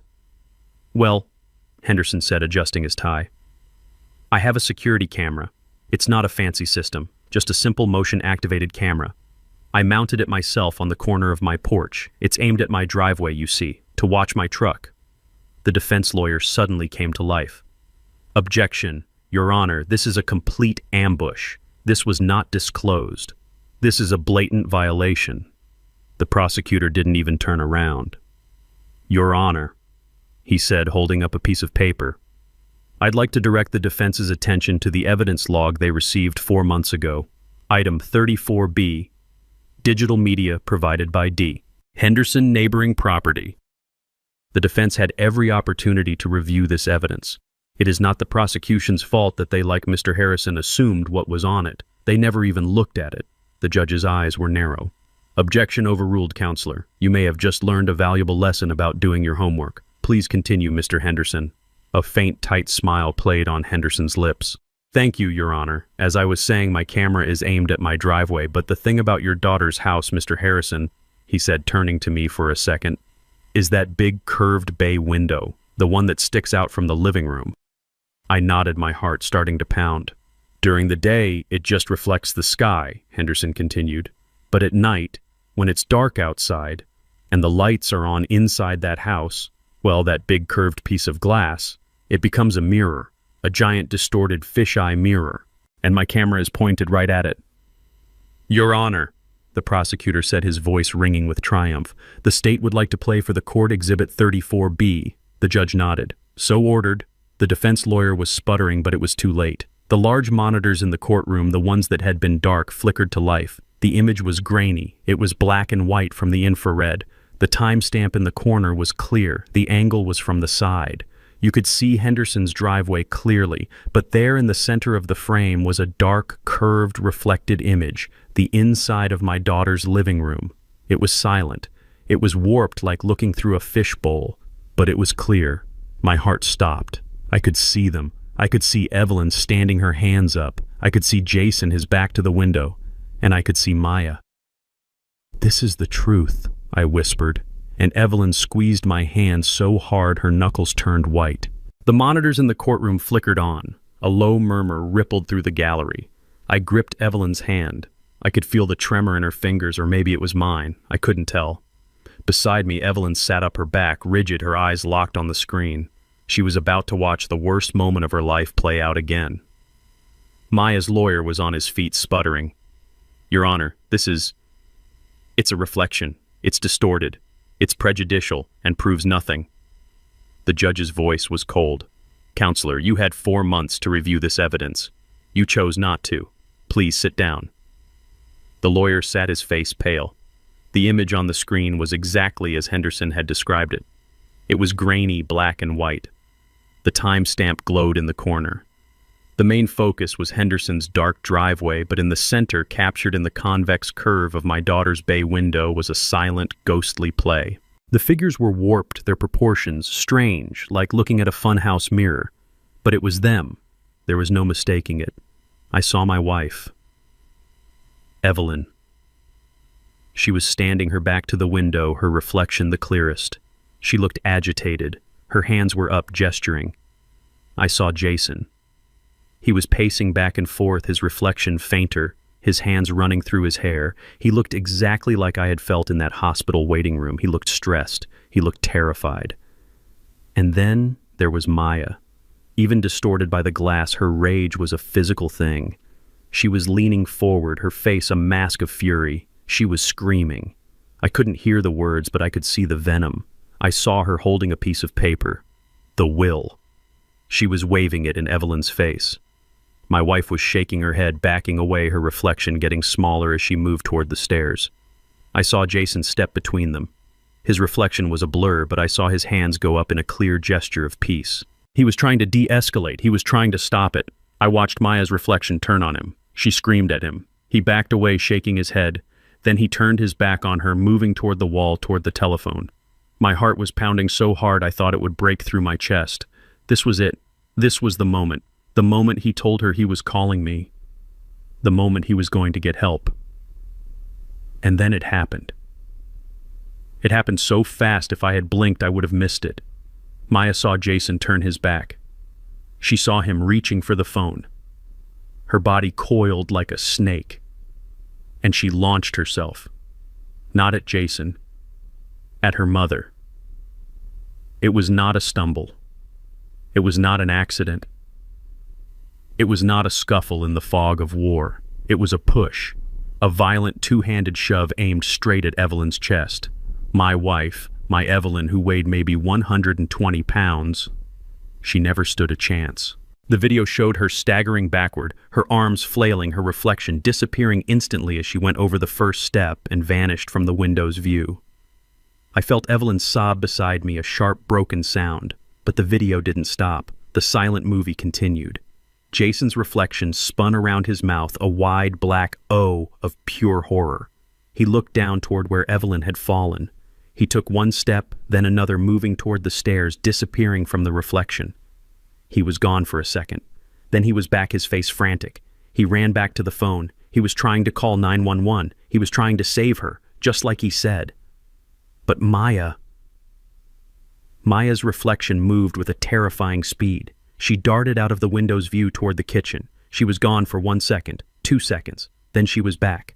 And there was something in her hand. Even in the grainy, warped glass I could see it. Something silver. Something that glinted in the light of the living room lamp.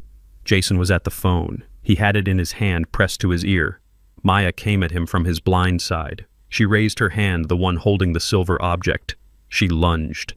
Jason saw her at the last possible second. He threw his body sideways, raising his arm to block her dropping the phone.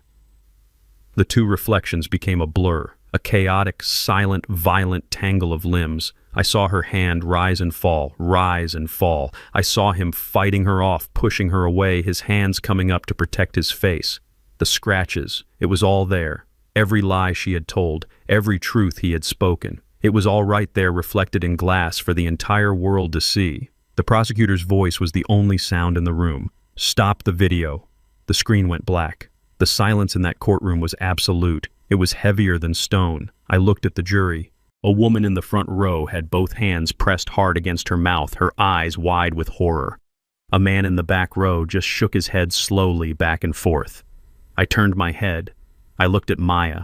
She was staring at the black screen, her face a waxy chalk white.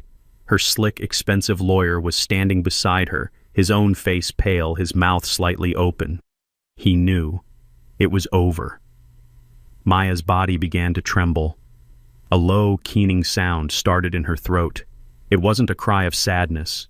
It was the sound of an animal caught in a trap. She looked at me, her eyes wild, pleading, desperate. But there was no victim there. There was no daughter. There was only a person I did not know. I didn't say anything. I just looked back at her. I let her see the truth in my eyes, and then she collapsed. She didn't faint, she just imploded. Her body slid sideways off the chair, hitting the floor in a boneless heap, her hands covering her head as she let out a wail that had nothing to do with grief and everything to do with being caught. The judge slammed his gavel. Order, order in the court. But it didn't matter. The case was over. It was 2 days later. The judge didn't waste any time. With the video evidence, the jury had returned a guilty verdict in under an hour.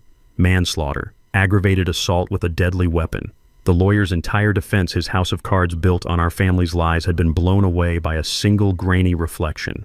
I sat in the front row again, Evelyn beside me. This time, she was in the wheelchair. The testimony had exhausted her. Jason sat on my other side. I had insisted. Maya was brought in cuffs. She looked hollow. The fire was gone. She was just a 35-year-old woman in an orange jumpsuit, her life over. The judge looked down at her. He spoke of the profound betrayal. He spoke of the violence captured on tape. He spoke of the cold, calculated manipulation. He sentenced her to 20 years in a state penitentiary, 15 for the manslaughter, 5 for the assault. I watched her face as the sentence landed. I was waiting for something, a scream, a sob, a final plea. There was nothing. She just closed her eyes. As they led her away, she didn't look at me. She didn't look at Evelyn. She didn't look at anyone. She was already gone. I pushed Evelyn's chair out of the courtroom, Jason walking quietly beside us. We didn't talk. We just moved through the crowd of reporters, a strange, broken trio. That night we were back in Evelyn's hospital room. The doctor said she could come home in a week. Jason had been staying in a hotel. He came by to say goodnight. He stood by the door, awkward, a man with no anchor.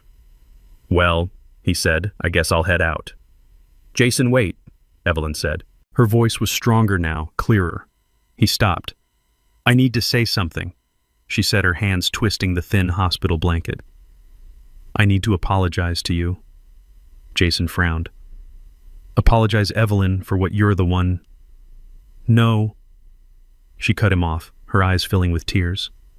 "I did this, not the push, but the secret, the money." She looked at me, then back at him. "My lie, my fear. It put you in that house. It put you in that position.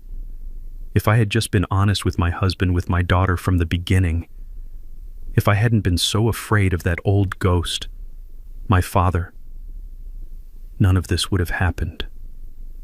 She was crying now, quiet tears. "You were just trying to help. You were trying to do the right thing, to protect Maya, to protect us. And my secret, it turned you into a target, and then it almost got you killed. And Louis,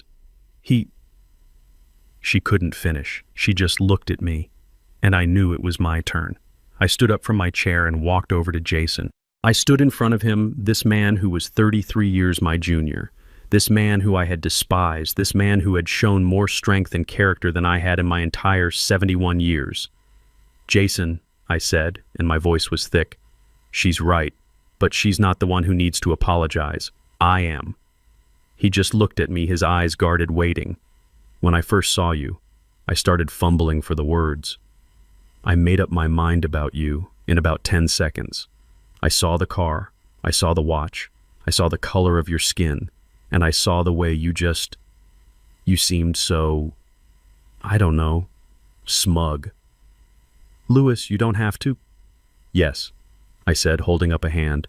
"Yes, I do. Let me say this. I was a fool. I am a 71-year-old, prejudiced, arrogant old fool." The confession hung in the air. "I grew up in a different time. I had to fight for everything, every single thing, and my father, he was a weak man, a man who let people walk all over him. And when I looked at you, I thought you were just like him. I thought you were weak. I thought my daughter was marrying a weak, privileged man who would never understand." I took a deep breath, the shame burning in my throat. I was wrong. I was so wrong. What I thought was arrogance, what I called that smug look, it wasn't. It was, as you said, it was terror. It was exhaustion. It was the look of a man trying to hold his whole world together with both hands while the woman he loved was blowing holes in the foundation.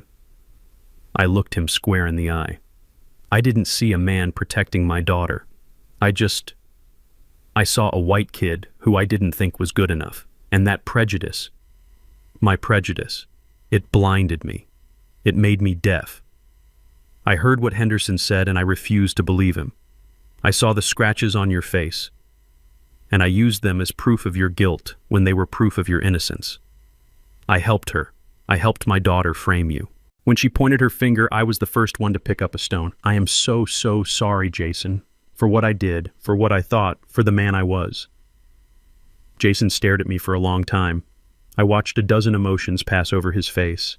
Anger, sadness, exhaustion, and then something like understanding. He just nodded. Once. Slowly. "I don't know what to do now," he whispered.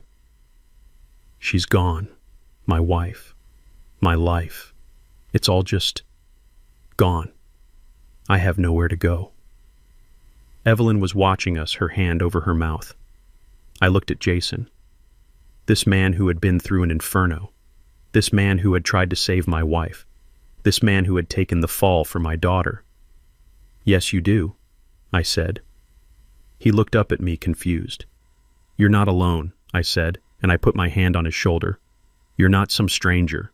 You're family. You're our family. And you're coming home with us." It has been 1 year. 1 year since I watched a judge sentence my only daughter to prison. 1 year since the foundations of my world cracked, and I had to start rebuilding piece by painful piece. The first thing we did after Evelyn was strong enough to leave the rehabilitation center was sell my daughter's house. I couldn't set foot in it again. I couldn't look at that staircase. I couldn't breathe the air in that living room. Our neighbor, Mr. Henderson, a man I now owed an immeasurable debt, handled everything with our lawyer, Angela Russo. He told me the bank foreclosed on it quickly. The gambling debts were too deep. It was better that way. We let them take it all. The broken furniture, Maya's clothes, the ghosts. We just walked away. Our old house in Atlanta felt wrong too. It was too quiet. Every room was a memory of a little girl who no longer existed. So we sold that too. We cut all the old ties, packed up 45 years of our lives, and decided to start over. We bought a new house. A smaller place, single story with a small yard in a quiet neighborhood north of the city. There are no stairs. That was my one absolute requirement. No more stairs for Evelyn. And it is not just the two of us. Jason lives with us. After the trial, he had nothing. His name had been cleared, but in the process, his life had been demolished. He had no wife, he had no savings. The company he worked for had politely let him go during the investigation. He was just as broken as we were. I remember Evelyn leaning heavily on her new cane, sitting with him in that sterile hospital lobby after the verdict. She just looked at him and said, "Well, son, what do we do now? He lives in the guest room. He helps me in the garden. My back is not what it used to be, and he does the heavy lifting. He plants the tomatoes and the collard greens. He fixes the leaky faucet in the kitchen. He helps Evelyn with her therapy exercises every single morning. He holds her steady as she practices walking without her cane. He sits with her on the back porch and they read. They don't talk much about Maya. They don't have to. It was awkward at first, the three of us shuffling around this new house bound by this terrible unspoken trauma. 3 survivors of a shipwreck washed up on a strange shore, but the silence wasn't the old silence. It wasn't the silence of secrets and anger. It was a healing silence. He's our son. He is more of a son to me than Maya ever was. I watch him. I watch how he anticipates what Evelyn needs before she even asks for it. I watch how he respects her. I watch how he listens.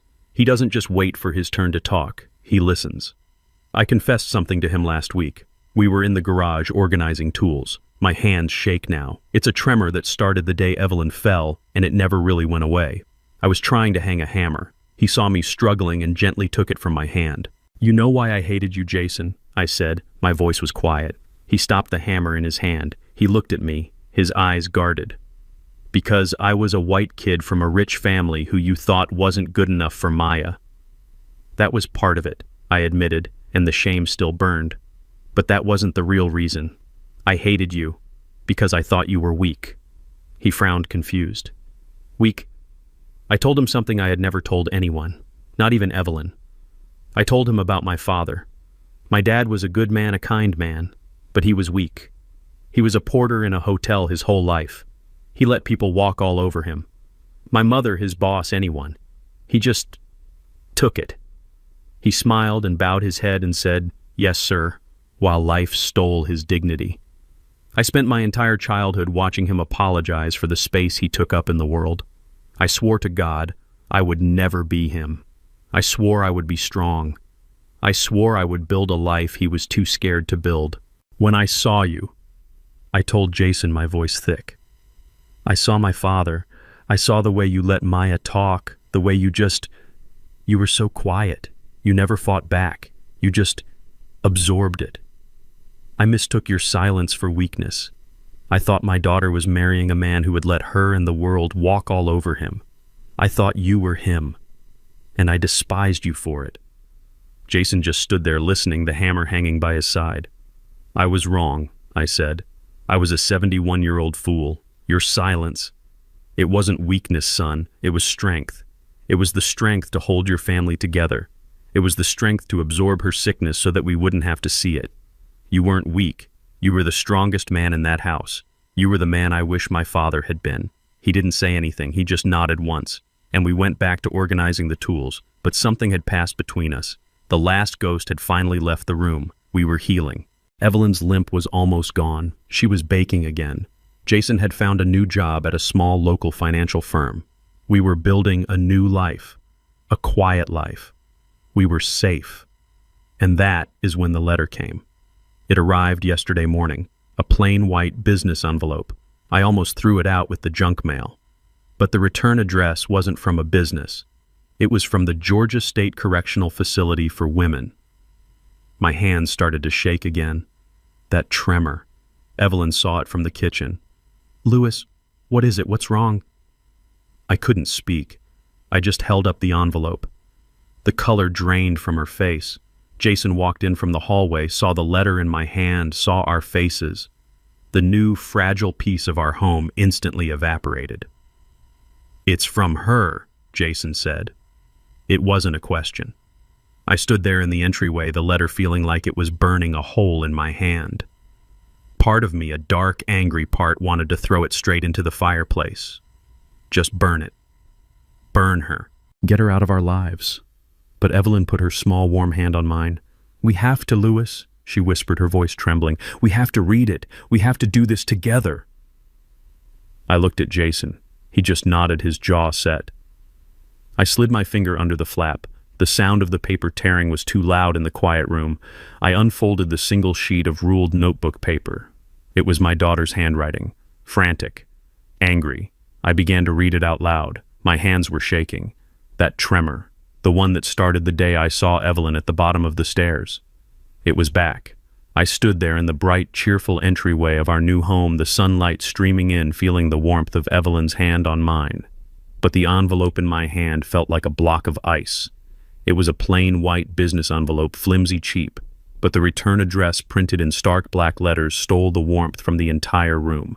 Georgia State Correctional Facility for Women. Evelyn's grip tightened on my hand. "Louis," she whispered, her voice suddenly frail. Jason, who had been in the kitchen making coffee, went very still. He looked over, saw the envelope, and the mug in his hand trembled. "It's from her," I said. The words came out flat dead. A year. We had 1 year of healing, 1 year of building this new fragile piece, 1 year of learning to sleep through the night without waking up in a cold sweat hearing the sound of a body hitting tile. All of it felt like it was about to shatter. "Throw it away," Jason said, his voice hard, protective. "Just throw it in the trash. Burn it. We don't have to read it." A part of me, the angry, wounded part, agreed. I wanted to. I wanted to rip it to shreds, unread, and pretend it never existed. Just make her disappear. "No," Evelyn said. Her voice was quiet but firm. She let go of my hand and stood straighter, her cane steadying her on the hardwood floor. "He's right, Louis. We don't have to read it, but we will. We read it together. No more secrets. No more hiding." She was right. She was always right. This was the final ghost. We had to face it. I slid my finger under the flap. The sound of the paper tearing was unnaturally loud in the quiet house. I pulled out a single sheet of ruled notebook paper folded twice. The handwriting was frantic, angry, pressing so hard into the paper it almost tore through. I unfolded it. I held it in my shaking hands. Jason and Evelyn stood on either side of me, and I began to read it out loud. "To the people who destroyed my life," I read. Evelyn closed her eyes. "I hope you're happy. I hope you're enjoying my mother's money, Jason. I hope you're enjoying my house, Dad. You stole everything from me. You stole my life. You sat there and you lied. You chose him. You chose a lying, manipulative stranger over your own blood, your own daughter." My voice was steady, but the words felt like acid on my tongue. "You think you've won. You think you've locked me in here and you can just forget about me. You think you're safe in your new little house. But you're wrong. I am not my father. I am not weak. I am not a gambler who needs saving. I am a victim. You, Mom, with your secret money, you are the snake. You, Dad, with your weak-willed prejudice, you are the fool. And you, Jason, you are the thief who gets to enjoy the spoils." I paused, taking a breath. The venom in the ink was palpable. I am counting the days, every single one. I'm learning things in here. I'm getting stronger, and you are getting older. You're getting weaker. 20 years is not forever, and when I get out, I am coming back. I am going to take back everything you stole from me. The house, the money, all of it. It's mine. You will pay for what you did to me, all three of you. I finished reading. The last word, "you," was underlined so hard the pen had ripped the paper. The three of us just stood there in the foyer. The grandfather clock in the hall, a clock Jason had found at an antique shop and meticulously repaired, ticked loudly. Tick-tock, tick-tock. Evelyn let out a breath she seemed to have been holding for a year. "Well," she whispered, her hand finding mine again. "She hasn't learned a single thing." Jason just stared at the floor, his jaw tight. I could see the old anger in him, the tension in his shoulders. He was remembering the knife. He was remembering the attack. And me. The Lewis Harrison of 1 year ago, the man who walked into that hospital, would have been raging. I would have been shouting. I would have crumpled that paper, screaming about the injustice, the audacity, the disrespect. I would have been terrified of the threat. I would have called Angela Russo. I would have started a new file. I would have prepared for a new war. But I just stood there looking at the angry blue scrawl. And the only thing I felt, the only overwhelming emotion, was a profound and bottomless sadness. It wasn't anger. It wasn't fear. It was just pity. This wasn't a threat from a monster. This was a tantrum, a desperate, pathetic tantrum from a child trapped in a woman's body. A child who had been given every chance, every opportunity for love, every bit of help, and had chosen again and again to blame the entire world for her own choices.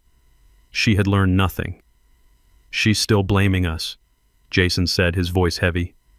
"Even now, after everything, after the trial, after the video, she still thinks we did this to her." "Yes," Evelyn said. She walked over to the fireplace, leaning on her cane. We had lit a small fire that morning just to take the chill out of the autumn air. "She's just like my father. He blamed the cards, he blamed the horses, he blamed my mother. He never, not once, blamed himself. It's a sickness, Lewis. It's just a sickness of the soul." I looked at the letter in my hand. "When I get out, I will take back what's mine."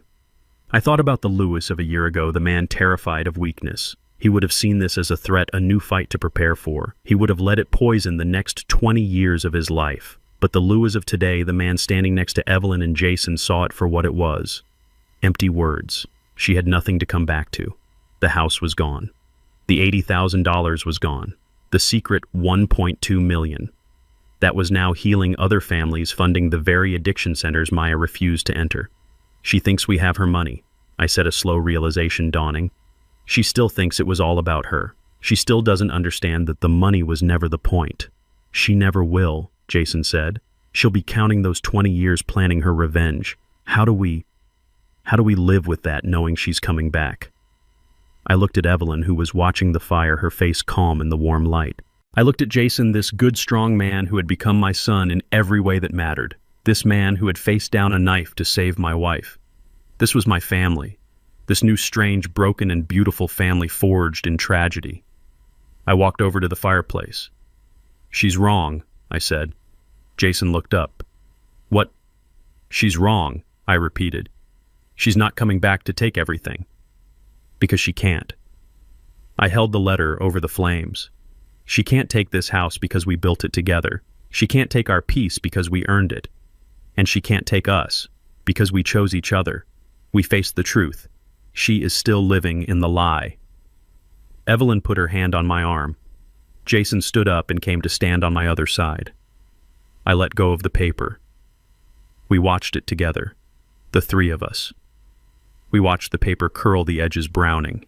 We watched the angry blue ink turn black, then gray. We watched Maya's threats, her rage, her blame, her entire toxic world turn into smoke. It floated up the chimney and disappeared into the bright morning sky. It was gone. "She can't hurt us anymore," I said. And the words were true. The old Lewis would have taken that letter to the lawyer. He would have started a file. He would have prepared for a fight 20 years from now. He would have lived in fear. But I wasn't that man anymore. That man died in the hospital waiting room. Evelyn leaned her head on my shoulder. "It's over, Lewis. It's finally over." Jason put his hand on her shoulder, a strong, protective gesture. He was looking at the fire. "She has nothing to take," he said quietly. "The money she wanted, it's already helping people. It's helping families just like ours. Families broken by this sickness. It's doing good in the world. That's the one thing she can never, ever understand." He was right. The $1.2 million, the secret that had almost destroyed us, was now our legacy. Evelyn and I, with Jason as a co-signer on the new family trust, had endowed 3 different recovery centers in the state. The Harrison Powell Foundation, as Angela Russo had named it. Maya's inheritance was already at work saving the very people she refused to become.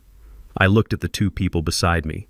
My wife, my Evelyn, scarred but stronger than I ever knew. And Jason, the man I had misjudged so completely. This was my family now.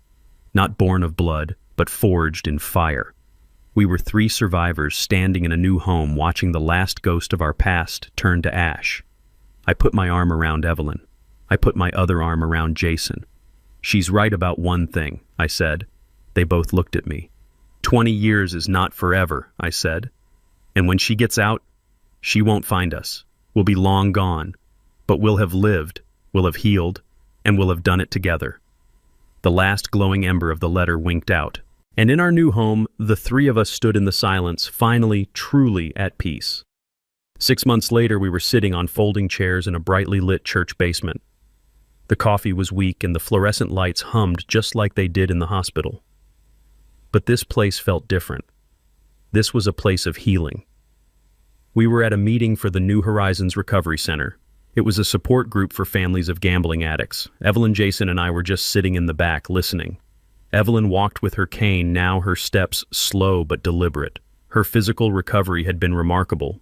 Her spirit, though, was still mending. Jason sat beside her, not as a son-in-law, but as a son. He wore a simple sweater and jeans. The tired, haunted look was gone from his eyes. He just looked present. A woman at the front of the room, a counselor named Sarah, stood up. "We have some people to thank tonight," she said, her voice warm. "This program, our family counseling wing, was going to be shut down due to budget cuts 2 months ago." She looked toward the back row right at us. "But thanks to a miraculous donation from the new Harrison Powell Foundation, our doors are staying open. We can help over 100 new families this year." A few people clapped politely. They didn't know the story. They just knew they had a safe place to meet. A young man, maybe 30 years old, stood up to speak. "My wife left me," he said, his voice shaking. "I lost my job. I stole from my own parents to feed the slots online. I hit rock bottom. This is the only reason I'm still here." I watched Evelyn as she listened. She reached out and took Jason's hand. He squeezed it gently. I sat there and thought about the money. That $1.2 million. It had felt like a curse. It was a secret born from Evelyn's childhood trauma, her gambler father. It was a poison that she had hidden, terrified it would destroy us. And in the end it did. It was the target. It was the motive. It was the reason my wife was pushed down a flight of stairs. It was the reason my daughter was in a prison cell. Evelyn had been right all along. Money, when hoarded and feared and lusted after, is a poison. It rots you from the inside. It rotted her father. It rotted our daughter. But now, sitting in this church basement, listening to this young man talk about his second chance, I finally understood the other side of it. That money wasn't a curse anymore. It was the antidote. The very inheritance that Maya tried to kill for the money she thought was hers by right was now being used to save hundreds of people just like her. The poison, when released with purpose, had become the medicine. This was the legacy Evelyn had tried to create with that final, desperate will, and now we were fulfilling it, not as a threat, but as a promise. I looked at Jason. He wasn't just living with us. He was a co-administrator of the foundation. He was the one who vetted the programs. He was the one who sat in on these meetings. He had lived inside the destructive storm of addiction for 5 years. He knew better than anyone who was real and who was just running a new con. He had taken the darkest chapter of his life and turned it into his purpose. He was helping Evelyn guide her secret, the secret that had almost destroyed him, and turning it into something good. He had found his own peace. When the meeting was over, the young man who had spoken came up to us. "You're the Harrison Powells?" he asked. "We are," I said. He just looked at us, his eyes wet. "Thank you," he whispered. "You don't know what you did. You saved my kids. You gave them their father back." Jason just nodded, his throat too thick to speak. We walked out into the cool night air, the 3 of us. We drove home in silence, but it was a comfortable silence. The kind you can only share with people who have seen you at your worst and chosen to stay. I pulled into the driveway of our new single-story home. The porch light was on. Evelyn was dozing in the passenger seat. Jason was looking out the window, lost in thought. I thought about Maya's letter, the anger, the threats. When I get out, I'm coming back. It felt like a story from another lifetime, a ghost story about a different family. She couldn't touch us. She was trapped in the past, obsessed with something that no longer had any power. I parked the car and turned off the engine. The silence was deep, broken only by the sound of crickets. I looked at Evelyn, her face peaceful in sleep. I looked at Jason, this good, strong man who had become my son. This was my family. This was my home. I didn't feel anger anymore. I didn't feel fear. I didn't even feel that profound, heavy sadness. I just felt quiet.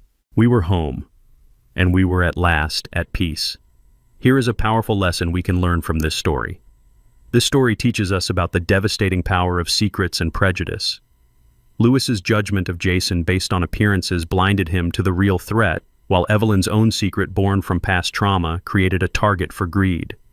It shows how addiction and lies can poison a family from within, turning love into betrayal. But most importantly, it reveals that true family is not always defined by blood. It is forged in loyalty, sacrifice, and the courage to face the truth, proving that even after the deepest wounds, it is possible to rebuild a life of peace and purpose. What would you have done if you discovered a secret that changed everything you believed about your family? Let us know your thoughts in the comments and tell us where you are listening from today.